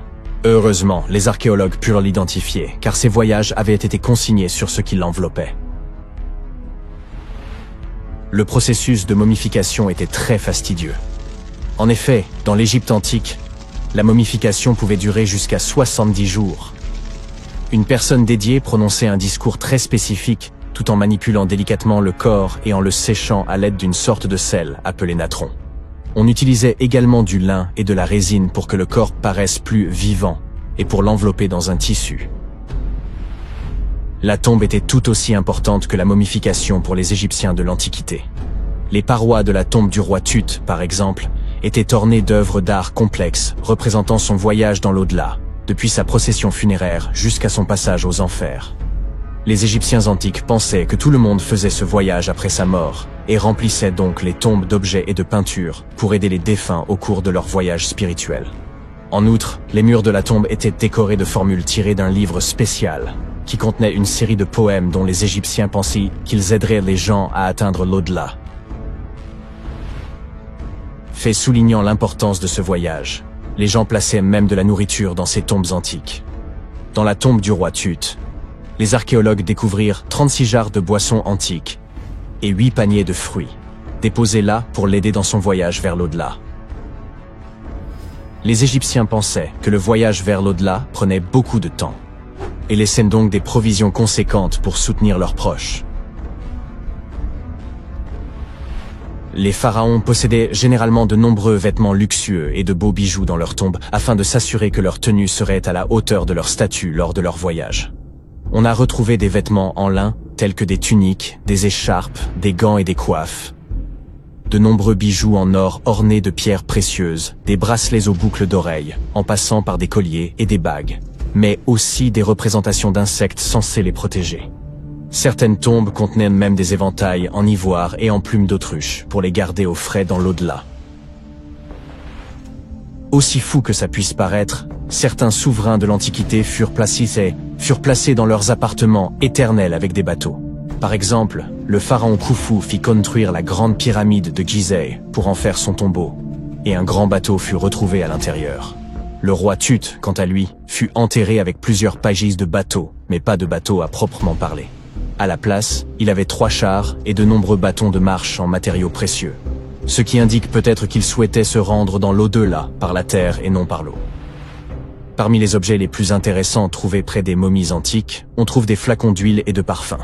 Si les souverains étaient censés toujours être à la dernière mode, pourquoi ne pas sentir bon par la même occasion, n'est-ce pas? Certains d'entre eux possédaient également des jeux de société, la plupart fabriqués dans des matériaux précieux, comme l'or ou l'ivoire. L'un de ces jeux, le Senet, était très populaire en Égypte antique et ressemblait beaucoup aux échecs modernes. Les Égyptiens de l'Antiquité ont peut-être les momies les plus célèbres, mais ce ne sont pas ceux qui inventèrent la momification. En réalité, tout commença en Amérique du Sud, avec un peuple ancien appelé Chinchorro. D'après ce que nous savons aujourd'hui, ce peuple fut le premier à momifier ses proches défunts et suivit en cette tradition pendant environ 2000 ans avant que les Égyptiens ne commencent leur propre rituel. Certes, l'étude de ces momies permet d'en apprendre beaucoup sur les souverains de l'Antiquité, mais jusqu'à récemment, nous n'avions encore aucune idée de ce à quoi les défunts ressemblaient vraiment de leur vivant. Cependant, il n'y a pas si longtemps que cela, des peintures de momies très particulières furent découvertes par des archéologues qui étudiaient des objets égyptiens antiques. Ces portraits de momies sont des peintures très détaillées d'individus réalisés de leur vivant. Ils étaient souvent peints sur du bois, contrairement aux portraits sur toile classiques que nous connaissons tous. Ces portraits sont appréciés pour leur réalisme et leur beauté, et ont même été utilisés par des chercheurs pour diagnostiquer des maladies en les comparant aux momies correspondantes.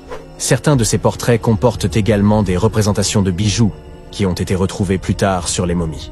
La découverte récente de ces portraits de momies en Égypte centrale revêt une grande importance, car c'est la première fois depuis plus d'1 siècle que de telles peintures sont retrouvées.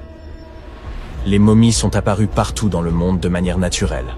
En effet, la momification peut se produire sans que l'homme n'intervienne, en raison de conditions naturelles. Par exemple, des environnements extrêmement froids ou chauds, des endroits où l'oxygène manque, ou une exposition accidentelle à des produits chimiques qui préservent le corps. Les conditions que je viens de citer ne permettent pas aux bactéries de se développer, ce qui fait que le corps reste plus ou moins intact. Le célèbre Otzi est l'une de ces momies.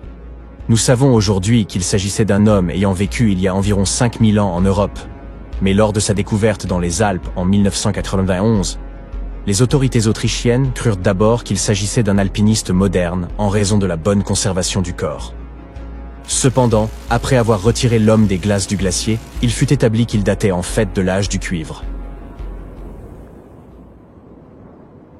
Vous vous promenez dans la rue.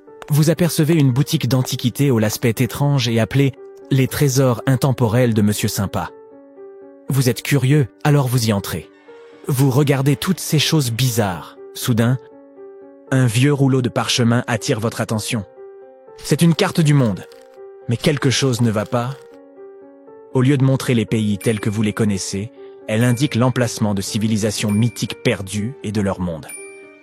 Monsieur Sympa, le propriétaire de la boutique, arrive à vos côtés après avoir réalisé votre trouble. Cette carte ne vous permettra sûrement pas de retrouver ces lieux, mais je peux vous raconter les légendes qui les entourent si vous le souhaitez, déclare-t-il. Permettez-moi de commencer par l'Atlantide. Vous pourriez la connaître comme étant le royaume sous-marin d'Aquaman, mais en réalité, l'île fictive de l'Atlantide a été introduite pour la première fois dans 2 des œuvres de Platon. D'après lui, Atlantis était une civilisation hautement avancée et qui aurait existé environ 9000 ans avant son propre temps. Son histoire aurait été transmise par les poètes, philosophes et autres dramaturges. Platon a écrit au sujet de l'Atlantide et de ses habitants, afin d'illustrer une morale, et pour mettre en garde contre les dangers de l'arrogance ainsi que la chute inévitable de ceux qui cherchent à accumuler trop de pouvoir. Dans ces dialogues, Platon décrivait l'Atlantide comme un grand et puissant empire, craint et respecté dans toutes les parties du monde. Elle avait été fondée par des êtres qui étaient mi-humains et mi-divins, et elle est très rapidement devenue une puissance navale de premier ordre. L'île regorgeant d'or, d'argent et d'autres métaux précieux, cela a très certainement aidé leur cause. Mais en plus de cela, elle était également connue pour son architecture, à couper le souffle, et sa technologie à nul autre égale, ainsi que pour ses innombrables animaux rares et exotiques. Les Atlantes étaient fiers de leur prodigieux accomplissement et de la perfection atteinte par leur civilisation. Mais cet excès d'orgueil allait causer leur perte. Ils se pensaient tellement supérieurs qu'ils auraient pu prendre le contrôle de n'importe quelle nation. Cela les a amenés à conduire une série d'invasions. Ils ont ainsi conquis de nombreuses terres de la Méditerranée. Mais lorsque le moment est venu d'entrer dans Athènes, les Athéniens les ont repoussés avec une force extraordinaire, de sorte que les Atlantes ont finalement été défaits. Platon affirmait que les dieux se sont alors mis en colère contre les Atlantes en raison de leur méchanceté, de leur cupidité et de leur manque de morale, si bien qu'elles les ont punis en déclenchant des tremblements de terre qui ont fait sombrer l'Atlantide sous les flots. Bien que les premières traces écrites de l'Atlantide soient les œuvres de Platon, Certaines personnes croient toujours que son histoire est basée sur des faits concrets et ont essayé d'identifier l'île de l'Atlantide sur la base de pays réels. Certains ont suggéré qu'elle aurait pu être située en Méditerranée, près des côtes espagnoles ou italiennes. D'autres encore pensaient qu'elle aurait pu se trouver dans les Caraïbes, au large de l'Amérique centrale ou de l'Amérique du Sud. Mais il n'existait aucune preuve tangible permettant d'étayer ces affirmations. Une théorie en particulier a semblé plus plausible que toutes les autres. Située dans la mer Égée, l'île de Santorin était le foyer d'une culture minoenne très avancée. Cependant, en raison d'une énorme éruption volcanique, cette société avait été détruite il y a environ 3600 ans, provoquant la disparition soudaine de la civilisation minoenne. Cette similitude entre les Atlantes fictifs et les Minoens historiques ont fait de Santorin la parfaite candidate pour toutes ces spéculations. Pourtant, quelques incohérences majeures persistaient, comme le fait que le moment où Platon replace la destruction de l'Atlantide ne coïncide pas du tout avec celui de l'éruption de Santorin. Ainsi, l'Atlantide continue de n'être considérée comme rien de plus qu'une légende populaire dans le monde scientifique. Progressons maintenant sur la carte en direction du Septentrion, poursuit Monsieur Sympa. Selon la mythologie celtique bretonne, il existait autrefois une ville magnifique appelée Oise, également connue sous le nom de Caeris, et qui surplombait la fameuse baie de Douarnenez en Bretagne. Elle aurait été la cité la plus prospère de tout l'Atlantique. Elle était surtout célèbre pour ses jardins somptueux et ses majestueux édifices. Et tous ses sujets y vivaient heureux et jouissaient du plus grand confort. Dahut, qui était la fille du roi Gradelon dans les légendes et la littérature bretonne, nourrissait un amour profond pour l'océan. Elle avait supplié son père de construire une ville au bord de la mer, et c'est ainsi que la ville d'Ys avait été fondée. Elle était bien loin de se douter qu'elle se rendrait responsable de la destruction du cadeau tant chéri que lui avait fait son père. Car voyez-vous, comme la ville était entourée par les flots, il fallait bien qu'elle soit protégée par une digue, flanquée de nombreuses écluses, et ses portes ne pouvaient être ouvertes qu'à marée basse. Et le seul à posséder les clés de ces portes n'était autre que le roi lui-même. Un jour, un beau chevalier vêtu de rouge parvint à la ville, mais ne put en franchir les portes. La princesse Dahut était tant éprise de lui qu'elle voulut le laisser entrer. Elle n'ignorait pas que son père était le gardien de l'unique clé de la ville. Alors elle se faufila dans sa chambre pour la lui dérober. Puis elle la confia à son beau chevalier, afin qu'il puisse pénétrer dans la cité et que tous deux puissent enfin naître ensemble. Cependant, le chevalier rouge s'avéra être le diable en personne, et il laissa intentionnellement la porte ouverte face à la mer déchaînée. Les vagues eurent tôt fait d'engloutir tout Caeris. Le roi Gradlon parvint à s'échapper sur son cheval magique, mais pas sa fille. Elle fut transformée en une sirène maléfique, condamnée à attirer les marins vers leur perte. Aujourd'hui, si vous vous rendez à Quimper, en Bretagne, vous pouvez y trouver la statue du roi Gradlon chevauchant son destrier. Bien que la ville d'Ys ne soit qu'une légende, certains habitants de la côte bretonne racontent que les jours où les eaux sont calmes, vous pouvez encore entendre le carillon des cloches de la ville profondément sous la mer, si vous tendez l'oreille. Monsieur Sympa pointe ensuite l'océan Indien sur la carte et dit « Maintenant, avez-vous déjà entendu parler du continent perdu de Lémurie ?» Au milieu du XIXe siècle, quelques savants ont suggéré qu'il existait autrefois un continent dans l'océan Indien, quelque part près du sud de l'actuel Sri Lanka. Le premier à populariser cette théorie aura été l'avocat britannique et zoologiste Philip Lutley Sclater. Dans son article « Les mammifères de Madagascar », il a prétendu avoir retrouvé des fossiles de lémurs en Inde plutôt qu'en Afrique. Cependant, cette découverte était proprement bouleversante pour lui, eu égard au fait que la terre d'origine des lémurs, Madagascar, se trouvait beaucoup plus proche de l'Afrique. Il a donc avancé que tout cela n'était possible que si un continent plus grand avait un jour connecté les deux. Il a suggéré que ce continent avait dû finalement sombrer au fond de l'océan.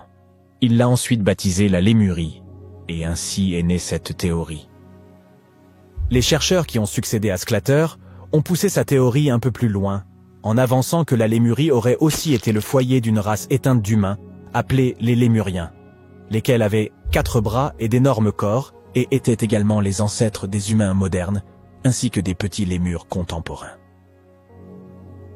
Bien entendu, au fur et à mesure que de nouvelles découvertes scientifiques ont été faites sur la tectonique des plaques, l'évolution des espèces et l'étude de l'ADN, Les théories concernant le continent fictif de Lémurie ont été réfutées.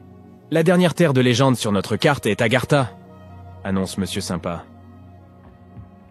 Prenant ses racines dans le mysticisme oriental, une légende raconte qu'il existerait un royaume répondant au nom d'Agartha, et qui se trouverait profondément enfoui sous la surface de la Terre. C'est là que les 4 coins du monde seraient reliés par des chemins et des tunnels. On murmure qu'il existerait une entrée secrète vers Agartha, cachée dans le désert de Gobi, et qu'elle aurait été construite par les Agarthiens eux-mêmes en utilisant une technologie si avancée qu'elle ne pourrait pas être détectée par nous autres, les gens de la surface. Selon certaines croyances, Agartha existerait pour contrebalancer l'énergie du monde du dessus. Alors que nous vivons dans un état de précipitation et d'émotions exacerbées, ce monde sous nos pieds en serait l'exact opposé. D'aucuns affirment même que ceux qui ont échappé à la destruction de l'Atlantide se seraient réfugiés ici pour continuer leur vie au cœur de la Terre. Et pourtant, d'autres pensent qu'il s'agirait en réalité d'une contrée grouillante de toutes sortes de monstres. Mais il n'y a pas lieu d'avoir peur, puisque la science moderne a prouvé que le noyau terrestre était tout sauf creux, mais plutôt une boule de fer solide surchauffée. Vous pouvez donc d'ores et déjà annuler vos projets de voyage vers le centre de la Terre. Merci, Monsieur Sympa. Les grandes pyramides. Elles figurent parmi les 7 merveilles du monde antique et sont les seules à exister encore aujourd'hui. Saviez-vous que les pyramides de Gizeh n'étaient pourtant pas uniques en leur genre et qu'elles ne furent même pas les premières? Il y eut d'abord les moyennes pyramides, mais elles n'ont pas si bien marché. Bon, j'arrête de dire des sottises. Pour en revenir à notre histoire, dans l'Égypte ancienne, on croyait que les rois étaient choisis par les dieux pour servir sur terre en tant que médiateurs. Dans l'au-delà, ils étaient censés devenir eux-mêmes des dieux. Le complexe pyramidal fut donc construit pour que le roi dispose de tout ce dont il pourrait avoir besoin dans l'au-delà. Il y avait la pyramide, un palais et des temples. Le tombeau du roi, dans la pyramide, était rempli de tout le nécessaire, des meubles, de la nourriture et des objets d'or. En fait, la première pyramide a été construite 80 ans avant la première pyramide de Gizeh. Au total, il y en avait une centaine. Certaines ne furent pas achevées, car la construction prenait du temps, et tous les pharaons ne vivaient pas assez longtemps pour voir la fin des travaux.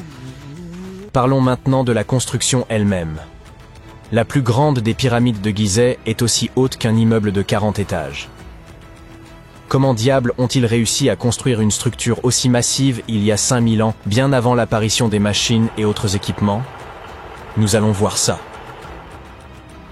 Le pharaon Khéops est monté sur le trône vers 2575 avant notre ère, et son architecte a commencé la construction de la plus ancienne et de la plus grande des pyramides de Gizeh. Il a calculé qu'il faudrait utiliser plus de 2 millions de blocs de calcaire pour construire la pyramide, chacun pesant environ 2,5 tonnes, soit à peu près le poids d'un rhinocéros. L'architecte voulait terminer la construction en 20 ans. Pour y parvenir, une pierre devait être transportée et placée toutes les 4 minutes, 24 heures sur 24, 7 jours sur 7 et 365 jours par an, sauf les années bissextiles. Il est donc évident qu'il fallut beaucoup d'ouvriers pour réaliser ce projet. Beaucoup pensent que ce sont des esclaves qui ont travaillé sur le chantier de la pyramide, mais ce n'est pas vrai. Des ouvriers sont venus de toute l'Égypte pour contribuer au chantier, soit environ 25 000 personnes. Les Égyptiens effectuaient toutes sortes de travaux, du travail manuel à la fabrication d'outils en passant par le travail administratif. Ils travaillaient tous environ 10 heures par jour, étaient logés et bien nourris, et menaient globalement une vie plus confortable que celle qu'un Égyptien moyen pouvait s'offrir à l'époque. On suppose qu'ils vivaient dans une ville provisoire située non loin et qu'ils formaient une communauté organisée dirigée par un chef puissant. Les pyramides semblent avoir été conçues pour s'aligner sur les points cardinaux et leurs côtés symbolisent les rayons du soleil. Mais à l'époque, il n'y avait pas de boussole. Les anciens Égyptiens calculaient eux-mêmes les directions, et ce avec une précision étonnante. Pour aligner les pyramides, ils utilisèrent 2 constellations. Le chantier était situé sur la rive ouest du Nil. Cela avait également une signification symbolique. Le soleil se couche à l'ouest, et la vie devait nécessairement en faire autant. La deuxième pyramide de Gizeh fut construite pour le fils de Khéops, le pharaon Khéphren. Elle est un peu plus petite, mais c'est elle qui abrite la célèbre statue du Sphinx sans nez. Bien sûr, à l'origine, il avait un nez. Je vous raconterai bien ce qui lui est arrivé, mais c'est encore un mystère, personne ne le sait vraiment. Les sphinx ont un corps de lion et une tête d'homme. On les considérait comme les gardiens de lieux importants. Ce célèbre sphinx porte la tête du pharaon Khéphren et garde sa pyramide, face au soleil levant. Le sphinx est l'une des plus grandes et des plus anciennes statues du monde. À l'origine, il n'avait pas seulement un nez, il était aussi coloré. Les scientifiques ont découvert des traces de couleur rouge sur son visage. Il est donc fort probable que le sphinx ait été peint de cette couleur. Il y a également des traces de jaune et de bleu sur son corps. Une statue plutôt sympa. Jusqu'en 1800 environ, le sphinx était enterré jusqu'aux épaules, mais un aventurier accompagné d'une équipe de 160 hommes le déterra. Mais revenons à notre chantier. Les ouvriers avaient bien sûr besoin de blocs de pierre. Il y avait 2 endroits principaux où l'on pouvait s'en procurer. L'un d'eux se trouvait à proximité du site. Mais cette pierre jaune, tapissée de fossiles, ne convenait que pour l'intérieur de la pyramide. Les blocs de calcaire destinés à l'extérieur furent transportés sur 13 km grâce à des traîneaux de 2,5 mètres de long. Apparemment, il n'était pas trop difficile de les tirer. On mêlait de l'eau à la bonne quantité de sable, et ça glissait bien. 10 personnes suffisaient pour tirer un traîneau transportant une grosse pierre. Étonnamment, couper des blocs de calcaire n'était pas le plus difficile. Dans le sol, le calcaire est mou et peut être fendu assez facilement. Mais après avoir été exposé à l'air, il durcit. Le plus difficile fut donc de façonner tous ces blocs. Cette étape était cruciale, car la moindre imprécision pouvait entraîner l'effondrement de toute la pyramide. Bien, ces pierres calcaires étaient extraites, transportées sur un traîneau, façonnées. Et ensuite quoi?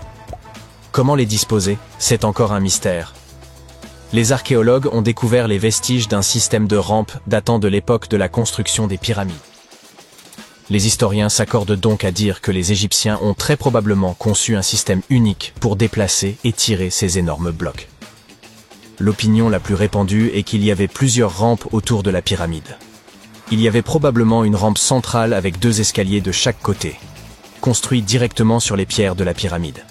La rampe grandissait au fur et à mesure que la pyramide s'élevait. On pense que certains ouvriers gravissaient les escaliers en tirant des pierres sur des traîneaux de bois. Mais ce n'est qu'une hypothèse parmi d'autres. D'autres affirment que les rampes se trouvaient autour de la pyramide. D'autres encore qu'elles se trouvaient à l'intérieur. Peut-être que nous ne le saurons jamais, et que le mystère restera entier pour toujours. Le calcaire extérieur de la pyramide était poli avec du sable et de la pierre pour qu'il brille. Au sommet, il y avait un pyramidion en or et en argent, qui scintillait sur l'Égypte comme un deuxième soleil. Voilà comment on occupait son temps il y a 5000 ans. Parlons maintenant de l'intérieur. Curieusement, il n'y a pas grand-chose à l'intérieur de la pyramide. En très grande partie, il s'agit de pierres massives, avec très peu d'espace ouvert. Mais jetons un coup d'œil rapide. Depuis l'entrée, il y a 2 escaliers, l'un qui descend, l'autre qui monte. Ils nous mènent aux chambres. Il y en a 3 à l'intérieur. Pourquoi? Apparemment, une chambre funéraire devait être toujours prête au cas où le pharaon aurait rendu l'âme avant la fin des travaux. À mesure que les travaux avançaient, d'autres chambres étaient reconstruites. La dernière était la principale, c'était la chambre du roi, celle où repose Khéops. C'est la plus grande pièce, au cœur de la pyramide, et un grand passage y mène. On l'utilisait probablement pour monter le granit, servant à décorer l'intérieur. On utilisa également du granit pour fabriquer 5 étages de poutres destinés à soutenir la structure. Et apparemment, ça a bien tenu étant donné que la pyramide est restée debout pendant des siècles. Malheureusement, aucune de ces chambres ne comporte de hiéroglyphes. Si vous voulez en voir, vous devez aller voir les tombes décorées situées près des pyramides. Ces œuvres sont des représentations de la culture et de la vie quotidienne de l'Égypte ancienne. Leurs textes permettent aux chercheurs d'étudier la langue et la grammaire. Les trésors qui se trouvaient autrefois dans les pyramides ont été emportés par des pilleurs. Il existe aussi de nombreux tunnels et passages secrets à l'intérieur des pyramides. Mais aujourd'hui encore, personne n'en connaît le plan complet. Cela fait des années que les scientifiques envoient des robots munis de caméras à l'intérieur. Mais il y a encore beaucoup de choses que nous ignorons. Aujourd'hui, ils se servent de rayons X pour scanner les pyramides de l'extérieur, sans entrer. Alors oui, les anciens Égyptiens ont bien créé un mystère que personne n'a réussi à percer en 5000 ans.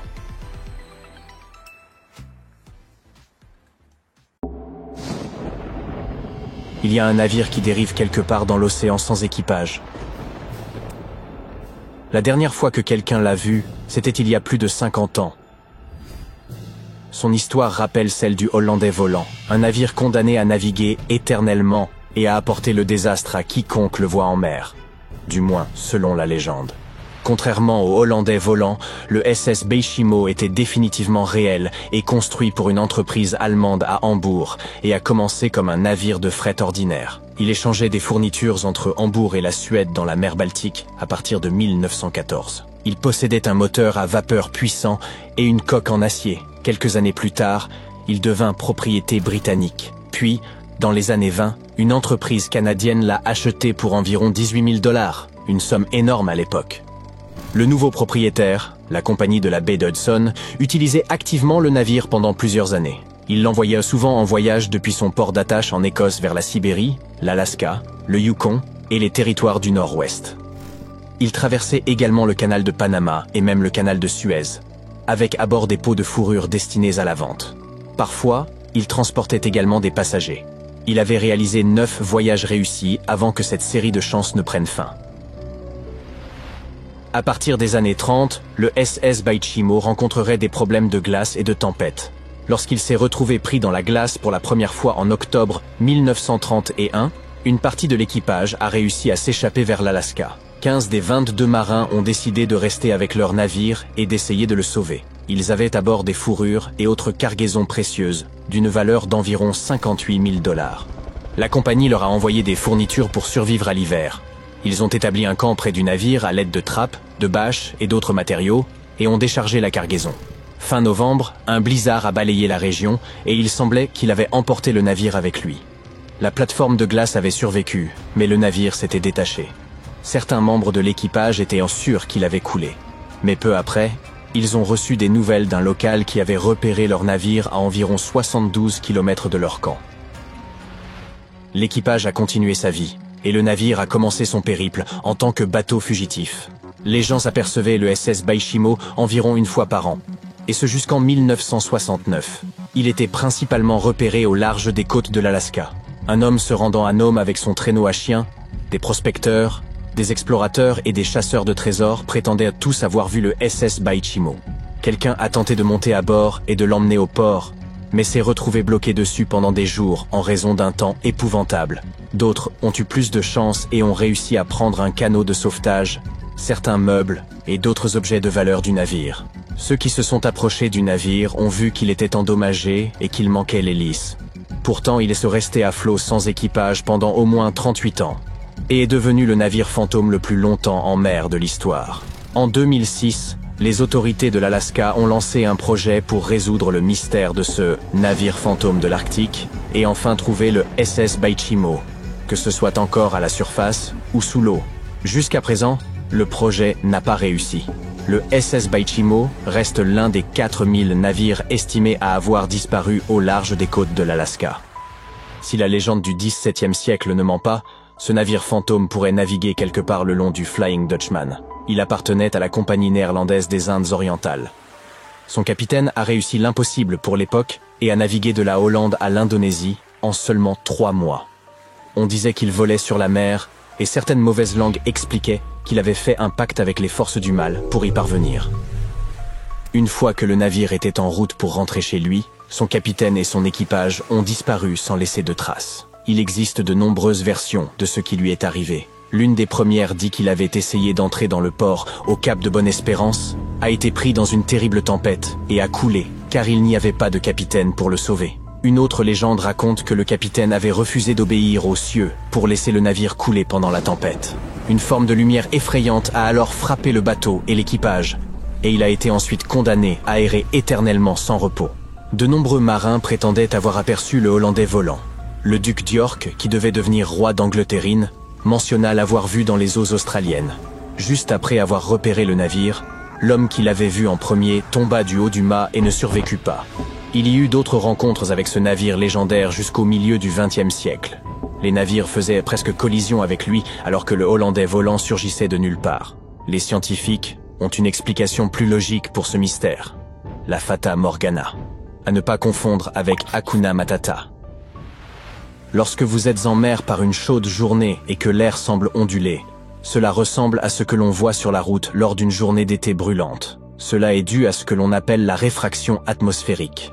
Lorsque la lumière traverse différentes couches d'air ayant différentes températures et densités, elle se courbe et se tord. Parfois, sous certaines conditions, cette courbure de la lumière peut créer des illusions optiques vraiment étranges au-dessus de l'océan, comme des apparitions du Hollandais volant. Le phénomène de Fata Morgana peut faire apparaître des objets distants de manière déformée, étirée, ou même soulevée au-dessus de l'horizon. Ainsi, vous pouvez voir un navire au loin, mais en raison de la manière dont la lumière se courbe, il semblera qu'il flotte au-dessus de l'eau ou même qu'il disparaisse et réapparaisse. Une Fata Morgana est le plus souvent observée dans les régions polaires, particulièrement au-dessus de grandes étendues de glace qui présentent une température uniformément basse. Cependant, vous pouvez la voir n'importe où, même dans les déserts et au-dessus des lacs lors des journées chaudes. Les premières histoires concernant les navires fantômes remontent à la mythologie grecque et romaine ancienne. L'un des navires fantômes les plus célèbres de l'histoire est le Mary Celeste. Cette brigantine voyageait de New York à Gênes et était entièrement chargée de provisions, mais elle était dépourvue d'équipage lorsqu'elle a été découverte dans l'océan Atlantique en 1872. Les effets personnels de l'équipage étaient également présents, parfaitement intacts. La dernière inscription dans son journal de bord avait été faite 10 jours plus tôt. Nous ne savons toujours pas ce qui est arrivé à son équipage, et le navire a inspiré de nombreuses histoires effrayantes et légendes. Le Lady Lovibond était une autre goélette légendaire qui est censée avoir fait naufrage au large des côtes du Kent au milieu du XVIIIe siècle. L'histoire raconte que le capitaine du navire, Simon Reed, venait de se marier et avait emmené sa jeune épouse à bord pour une croisière de célébration, malgré la superstition selon laquelle cela pourrait porter malheur. Ils étaient en route pour le Portugal lorsque le second, qui était également amoureux de la nouvelle épouse du capitaine, rendu fou par la jalousie, attaqua un autre membre de l'équipage, puis prit le contrôle du gouvernail et dirigea directement le navire vers les redoutables bancs de Goodwin. Personne à bord n'a survécu, et on dit que la goélette réapparaît comme un navire fantôme tous les 50 ans. À l'époque actuelle, de nombreux navires sont abandonnés et deviennent intentionnellement des vaisseaux fantômes. Il y en a des milliers qui flottent dans les rivières, lacs, canaux et eaux côtières des États-Unis. Certaines personnes perdent leur bateau lors de tempêtes et autres conditions météorologiques extrêmes. D'autres doivent abandonner leur bateau car leur entretien peut coûter jusqu'à 10% du prix du bateau. De plus, l'amarrage d'un navire peut coûter plusieurs milliers de dollars chaque année. De nombreux bateaux sont fabriqués en fibre de verre, donc leur propriétaire ne peut pas simplement les recycler comme des métaux usagés. Alors, quand ils veulent de s'en débarrasser, ils ont souvent tendance à les attacher à un quai et à s'enfuir discrètement, à les laisser flotter loin du rivage, ou à essayer de les couler. Lorsque ces navires fantômes coulent dans des eaux peu profondes, ils peuvent endommager les récifs coralliens, les mangroves, les marais, les habitats ostréicoles et les zones humides. De plus, ils peuvent entrer en collision avec des navires réguliers qui ne s'y attendent pas et causer de sérieux problèmes. Donc, ne faites pas cela. C'est dit. Au cours de millions d'années, notre planète a beaucoup changé. Période glaciaire, déplacement des plaques tectoniques, inondations planétaires, météorites. Des espèces entières d'animaux sont apparues et ont disparu au fil des millénaires. À un moment donné, nous, les humains, sommes arrivés. Maintenant, imagine un endroit ayant été coupé du reste du monde pendant 5,5 millions d'années, peut-être beaucoup plus longtemps. Un endroit où aucun humain n'avait jamais mis les pieds. En 1986, nous avons découvert ce lieu. C'est la grotte de Movile. Tu te rends à l'aéroport et tu achètes un billet pour la Roumanie. Ensuite, tu loues une voiture et tu roules vers le sud-est. Tu cherches le județ de Constanta, tout près de la mer Noire. Quand ton téléphone te dit que tu es arrivé, tu arrêtes ta voiture et tu regardes autour de toi. Tu es au milieu d'un champ désert, rien d'autre qu'une vaste plaine sans vie. Puis tu l'aperçois, un trou dans le sol. En t'approchant, tu te rends compte qu'il s'agit d'un puits qui mène dans les profondeurs de la croûte terrestre. Avant de descendre dans l'obscurité, tu prends une corde, un casque, une puissante lampe de poche et une bonbonne d'oxygène. N'oublie pas de porter ta combinaison protectrice et ton masque à oxygène. Tu descends lentement en regardant autour de toi. L'obscurité est totale au-dessous et tu es un peu nerveux. Et puis quelque chose cloche. Il fait noir, mais il ne fait pas froid. De l'air chaud remonte de l'abîme. Finalement, tu sens le sol sous tes pieds. Tu regardes alentour et tu remarques un grand nombre de tunnels devant toi. Ils mènent dans les profondeurs de la grotte et ils sont recouverts d'argile sèche. En avançant à quatre pattes, tu t'aperçois de quelque chose. L'air est de plus en plus chaud et humide. Tu ressors d'un tunnel étroit et tu te retrouves dans une immense grotte dont le sol est occupé par un lac. Maintenant, le plus difficile t'attend. Tu dois plonger. Dès que tu entres dans l'eau, tu sens une terrible odeur d'œuf pourri. Tu viens de pénétrer dans de l'eau sulfureuse et l'odeur du sulfure d'hydrogène est omniprésente. Ce n'est pas tout. La grotte est également remplie de dioxyde de carbone. L'air normal à la surface est composé d'environ 20% d'oxygène, mais ici, il n'y en a que 10%. Tu ne pourrais pas survivre sans ton précieux réservoir d'oxygène, et tous ces autres gaz te donnent un terrible mal de tête. Tu allumes ta lampe de poche à pleine puissance et tu plonges sous l'eau. Il te faut traverser toutes ces failles étroites. Il y en a beaucoup, c'est un véritable labyrinthe aquatique. Tu es un peu inquiet, mais ta bouteille d'oxygène est encore assez pleine. Tu te faufiles à travers les failles et tu trouves enfin une zone ouverte. Tu te figes. En haut, en bas, partout, tu entends des créatures ramper. Le faisceau de ta lampe de poche éclaire des milliers d'insectes rapides et glissants. Cette grotte contient 48 espèces différentes, dont 33 nous sont totalement inconnues. D'étranges escargots blancs rampent le long des parois et des crevettes transparentes ainsi que de petites sangsues nagent dans l'eau. Des mille-pattes blancs avec de très longues antennes et des araignées transparentes traînent sous tes pieds. Il y a même 2 espèces de scorpions, comme si tu n'avais pas déjà assez peur. Des scorpions d'eau et une autre espèce non encore identifiée. Ce n'est pas exactement un scorpion du désert typique. En fait, rien ici ne semble normal. Toutes les créatures que tu vois sont blanches ou transparentes. Elles n'ont pas d'yeux, juste de longues pattes et des antennes qui les aident à s'orienter dans les eaux obscures. C'est un véritable paradis pour réalisateurs de science-fiction, on ne pourrait pas inventer plus étrange. Plus tu t'enfonces dans la grotte, moins il y a d'oxygène. Et étonnamment, il y a de plus en plus de ces petits monstres qui courent partout. L'air n'est plus que méthane et dioxyde de carbone.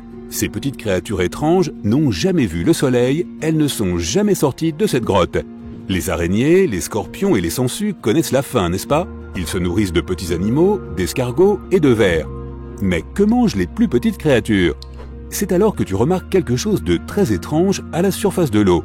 Il y a une substance blanche qui ressemble à de la mousse. Tu la touches avec précaution, c'est comme du papier toilette humide, ça se déchire au moindre contact. Mais ce n'est pas de la mousse ni du papier, ce sont des milliards d'organismes vivants, des bactéries appelées autotrophes. Ces bactéries fabriquent de la nourriture à partir du dioxyde de carbone, mais ce n'est pas dans l'air qu'elles le puisent comme les plantes et les arbres. Elles utilisent l'eau, on appelle ça la chimiosynthèse.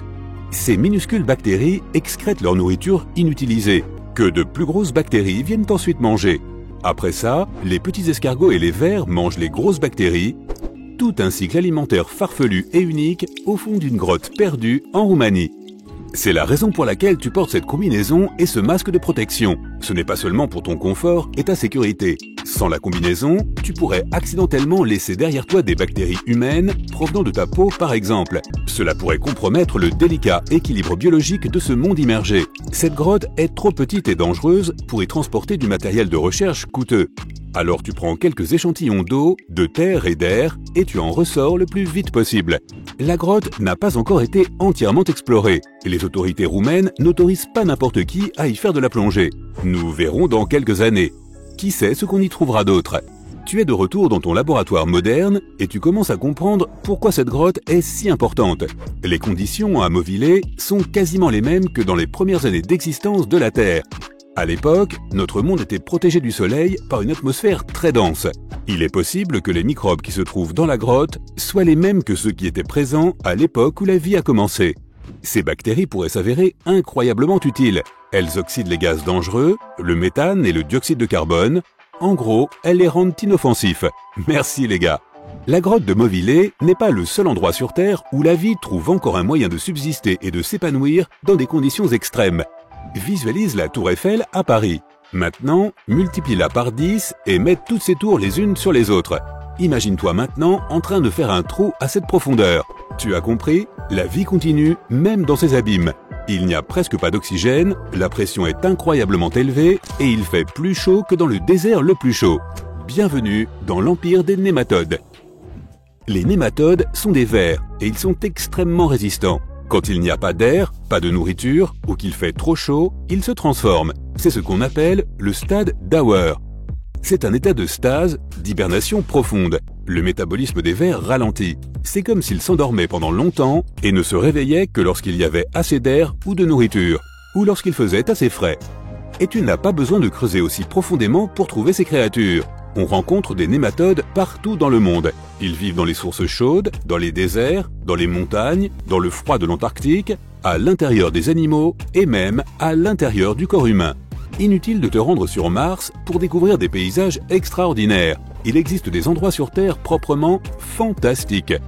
La dépression de Danakil, en Éthiopie, est l'un des endroits les plus chauds, les plus secs et les plus inaccessibles au monde. C'est un grand désert qui ne reçoit presque pas de pluie, mais le liquide n'en est pas moins abondant. Ce site repose sur 2 volcans actifs et du magma liquide jaillit souvent de la croûte terrestre. On y trouve également des lacs colorés remplis d'eau acide. Le sel des lacs se mêle aux minéraux volcaniques pour créer d'étranges figures qu'on dirait sorties d'un décor de film de science-fiction. Des gaz toxiques et des vapeurs de chlore se dégagent des lacs, ce qui en fait l'un des endroits les plus dangereux du monde. Il te faudra un masque à gaz pour y survivre, mais la vie trouve toujours un chemin. Il y a des êtres vivants ici, même dans ces lacs si chauds que l'eau acide bout littéralement. Les microbes vivent heureux dans ces lacs et dans les roches environnantes. Est-ce que d'autres créatures pourraient survivre ici? Qui sait? Tu trouveras une autre créature très résistante dans le désert de Lut, en Iran. On vient y découvrir un nouveau type de crustacés très particulier. Ces animaux vivent dans les petits lacs qui se forment de temps en temps grâce aux pluies du désert. Cette espèce peut survivre pendant des décennies parmi les sédiments secs, dans l'attente d'un tout petit peu d'eau. Ce sont donc toutes de très petites formes de vie. Et les véritables monstres, demandes-tu? Des scientifiques viennent d'en découvrir au large de l'Antarctique. Des araignées de mer immenses, d'énormes étoiles de mer, des choses transparentes qui ressemblent à des crevettes. En un seul mois, les chercheurs ont découvert environ 30 000 créatures marines dont un grand nombre nous était inconnu. Qui sait ce qu'on trouvera encore? Un navire rempli d'or et d'autres trésors d'une valeur de plus de 13 millions de dollars a été retrouvé au milieu du désert de Namibie après presque 500 ans. La personne à l'origine de cette découverte était à la recherche de diamants, mais elle a fini par trouver quelque chose de bien plus précieux pour l'histoire. Il y avait des blocs de cuivre, du bois, des tuyaux et des défenses d'éléphants. Les mineurs sur place ont appelé un archéologue qui s'est vite rendu compte qu'il ne s'agissait pas d'une plage perturbée comme il le pensait, mais bien d'une épave. Toutes les preuves indiquaient qu'il s'agissait d'un navire marchand portugais, le Bom Jesus, qui avait disparu au XVIe siècle.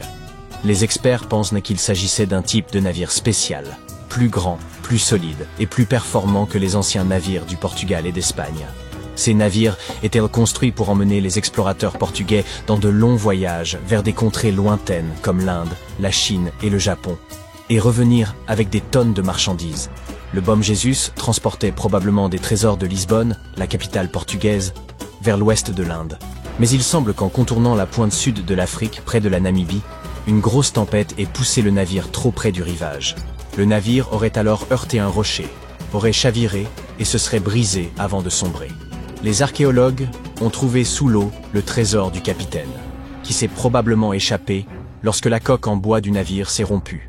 Ils ont également trouvé des morceaux du navire éparpillés le long du rivage, probablement à cause de la violente tempête, et plus tard, des travaux de construction menés dans la région. La tempête a dû être très violente, mais comme ils n'ont pas trouvé beaucoup d'os, ils pensent que la plupart des membres de l'équipage ont survécu ou ont été perdus en mer.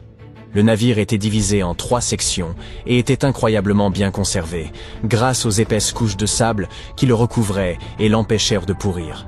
Les archéologues qui ont étudié l'épave ont découvert plus de 40 tonnes de fret. Il y avait des canons, des épées, des blocs de métal, du plomb et de l'étain, des tissus et des outils que les marins utilisaient pour se repérer avec les étoiles lorsqu'ils traversèrent l'océan. Mais la découverte la plus passionnante reste celle de 1845 lingots de cuivre, pesant au total 16 à 17 tonnes. Ces lingots de cuivre, des morceaux de métal pur, sont encore en très bon état, car la coque du navire et les couches de sable les ont protégés de l'eau de mer. Les scientifiques ont même réussi à lire les marques qu'on avait gravées dessus, et ont appris qu'ils avaient été fabriqués par une très riche société commerciale allemande. Il y avait également plus de 2000 pièces d'or et d'argent provenant de différents pays, et 105 énormes défenses d'éléphants pesant environ 2 tonnes. Les défenses étaient probablement destinées à devenir des objets de luxe, tels que des bijoux ou des sculptures. Les archéologues ont prélevé des échantillons d'ADN sur les défenses et ont découvert qu'elles provenaient d'éléphants des forêts et des savanes d'Afrique de l'Ouest. Les chercheurs ont eu de la chance, car le navire se trouvait dans une zone d'extraction de diamants à accès restreint. Aucun pilleur n'avait pu mettre la main sur les trésors avant eux. Le Bom Jesus reste l'épave la plus ancienne et la plus précieuse jamais découverte au large de la côte ouest de l'Afrique subsaharienne. Une autre épave récemment découverte par hasard était enfouie sous une dune de sable de 3 mètres de haut près de la mer Caspienne. Certains l'appellent le plus grand lac du monde. Et son niveau d'eau monte et descend au fil du temps en raison des changements climatiques. Ces changements peuvent déplacer le sable et mettre au jour, le long de la côte, des objets tels que cette épave et d'autres trésors. C'est en raison de la lente disparition de la dune que le navire a commencé à apparaître. Avant de la déterrer, les scientifiques craignaient que les vagues n'endommagent que l'épave. Pour la protéger, ils ont érigé un mur avec plusieurs milliers de sacs de sable, formant une digue. Lorsque le navire a enfin été désenfoui, ils ont découvert qu'il s'agissait d'un vaisseau marchand à 3 mâts de 28 mètres de long, avec une double coque solide. Des échantillons de bois ont permis de déterminer que le navire avait été construit entre le XVIIIe et le XIXe siècle à partir d'arbres tels que le pin sylvestre, l'épicéa et le mélèze provenant de la région de la Volga ou du Caucase. Ils ont même trouvé du sarrasin et des plantes de la même région, qui étaient probablement échangées ou utilisées pour nourrir les marins. Cela prouve que le navire faisait partie d'un groupe de navires marchands qui naviguaient autrefois sur la mer Caspienne. Un jour, un pêcheur amateur qui avait plongé à 6 mètres sous la mer au large des côtes de la Turquie a remarqué d'énormes restes métalliques. Il avait une caméra sous-marine, il a donc filmé sa découverte et l'a apportée à des scientifiques. Ils ont immédiatement ouvert une enquête et ont appris qu'il devait s'agir d'une épave des premières décennies du XXe siècle. Il s'agirait d'un navire de l'Empire ottoman qui avait pour mission de livrer des marchandises, mais qui avait disparu sans laisser de traces. Les scientifiques ont obtenu la permission d'étudier cette épave de la mer Noire en détail afin d'en apprendre davantage sur ses mystères. Ils espèrent trouver ses papiers d'identité, ce qui leur permettra d'obtenir quelques réponses, car le navire lui-même est en très mauvais état et difficile à manipuler. Des robots sous-marins appartenant à une compagnie pétrolière et gazière ont repéré des centaines d'anciennes amphores intactes sur le fond marin de la Méditerranée orientale. Les experts pensent que ces amphores ont 3300 ans. Il s'agirait donc de la plus ancienne épave de navire découverte en haute mer. Les amphores étaient probablement utilisées pour stocker de l'huile ou d'autres produits agricoles, tels que des fruits. Cela prouve que les personnes qui les avaient fabriquées s'occupaient également de commerce maritime et possédèrent des compétences incroyables en matière de navigation. Cela nous indique aussi que les marins de l'Antiquité étaient capables de traverser la Méditerranée sans avoir à se repérer d'après les côtes. Tout ce qu'ils pouvaient voir, c'était l'horizon, et ils devaient donc utiliser le soleil et les étoiles pour s'orienter. Au large des côtes siciliennes, sous 6 mètres de sable et de roches, des archéologues ont découvert une épave si ancienne qu'ils ne sont même pas sûrs des matériaux utilisés pour la construire. Ils pensent que le navire date du VE ou 6e siècle avant notre ère, ce qui signifie qu'il aurait plus de 2500 ans. Ce navire ancien n'était pas seul. Les chercheurs ont également trouvé 2 ancres en fer en forme de T inversées datant du 7e siècle de notre ère environ, ainsi que 4 ancres en pierre datant de la préhistoire à proximité. L'une des ancres en pierre était cassée, et il se peut qu'elle ait été fixée au fond marin à l'aide de morceaux de bois. Ils ont découvert que le navire lui-même avait été construit selon la technique de la coque. Les planches de bois du navire étaient ainsi étroitement assemblées qu'elles pouvaient à elles seules soutenir le navire, avec des poutres supplémentaires ajoutées juste pour le rendre plus robuste. Malheureusement, la coque en bois du navire est aujourd'hui très fragile, car de minuscules créatures marines l'ont endommagée au fil des siècles. Les scientifiques sont très prudents lorsqu'ils l'étudient, et veillent à ce qu'elle ne se désagrège pas. Cette découverte est très importante, car le navire a été construit à une époque où la Sicile était un endroit très stratégique pour le commerce régional. À cette époque, les Grecs et les Puniques tentaient de prendre le contrôle des mers, bien avant que Rome ne devienne la puissance dominante de la Méditerranée. En étudiant ce navire, les scientifiques espèrent en apprendre davantage sur la façon dont les gens voyageaient et faisaient du commerce à cette époque lointaine. Une autre épave, cette fois au large des côtes du Kenya, pourrait provenir du dernier voyage de Vasco de Gama. Cet explorateur portugais fut le premier Européen à atteindre l'Inde par la mer en contournant le cap de Bonne-Espérance. Des pêcheurs locaux ont découvert l'épave en question en 2013. Lorsqu'un archéologue sous-marin est venu l'examiner, il a trouvé quelques trésors, des défenses d'éléphants et de précieux lingots de cuivre. Si cette découverte a vraiment un rapport avec Vasco de Gama, elle doit dater du XVIe siècle. 1524 fut l'année de son troisième et dernier voyage en Inde. De Gama dirigeait une immense flotte de 20 navires, dont l'un était le Saint-Jorge.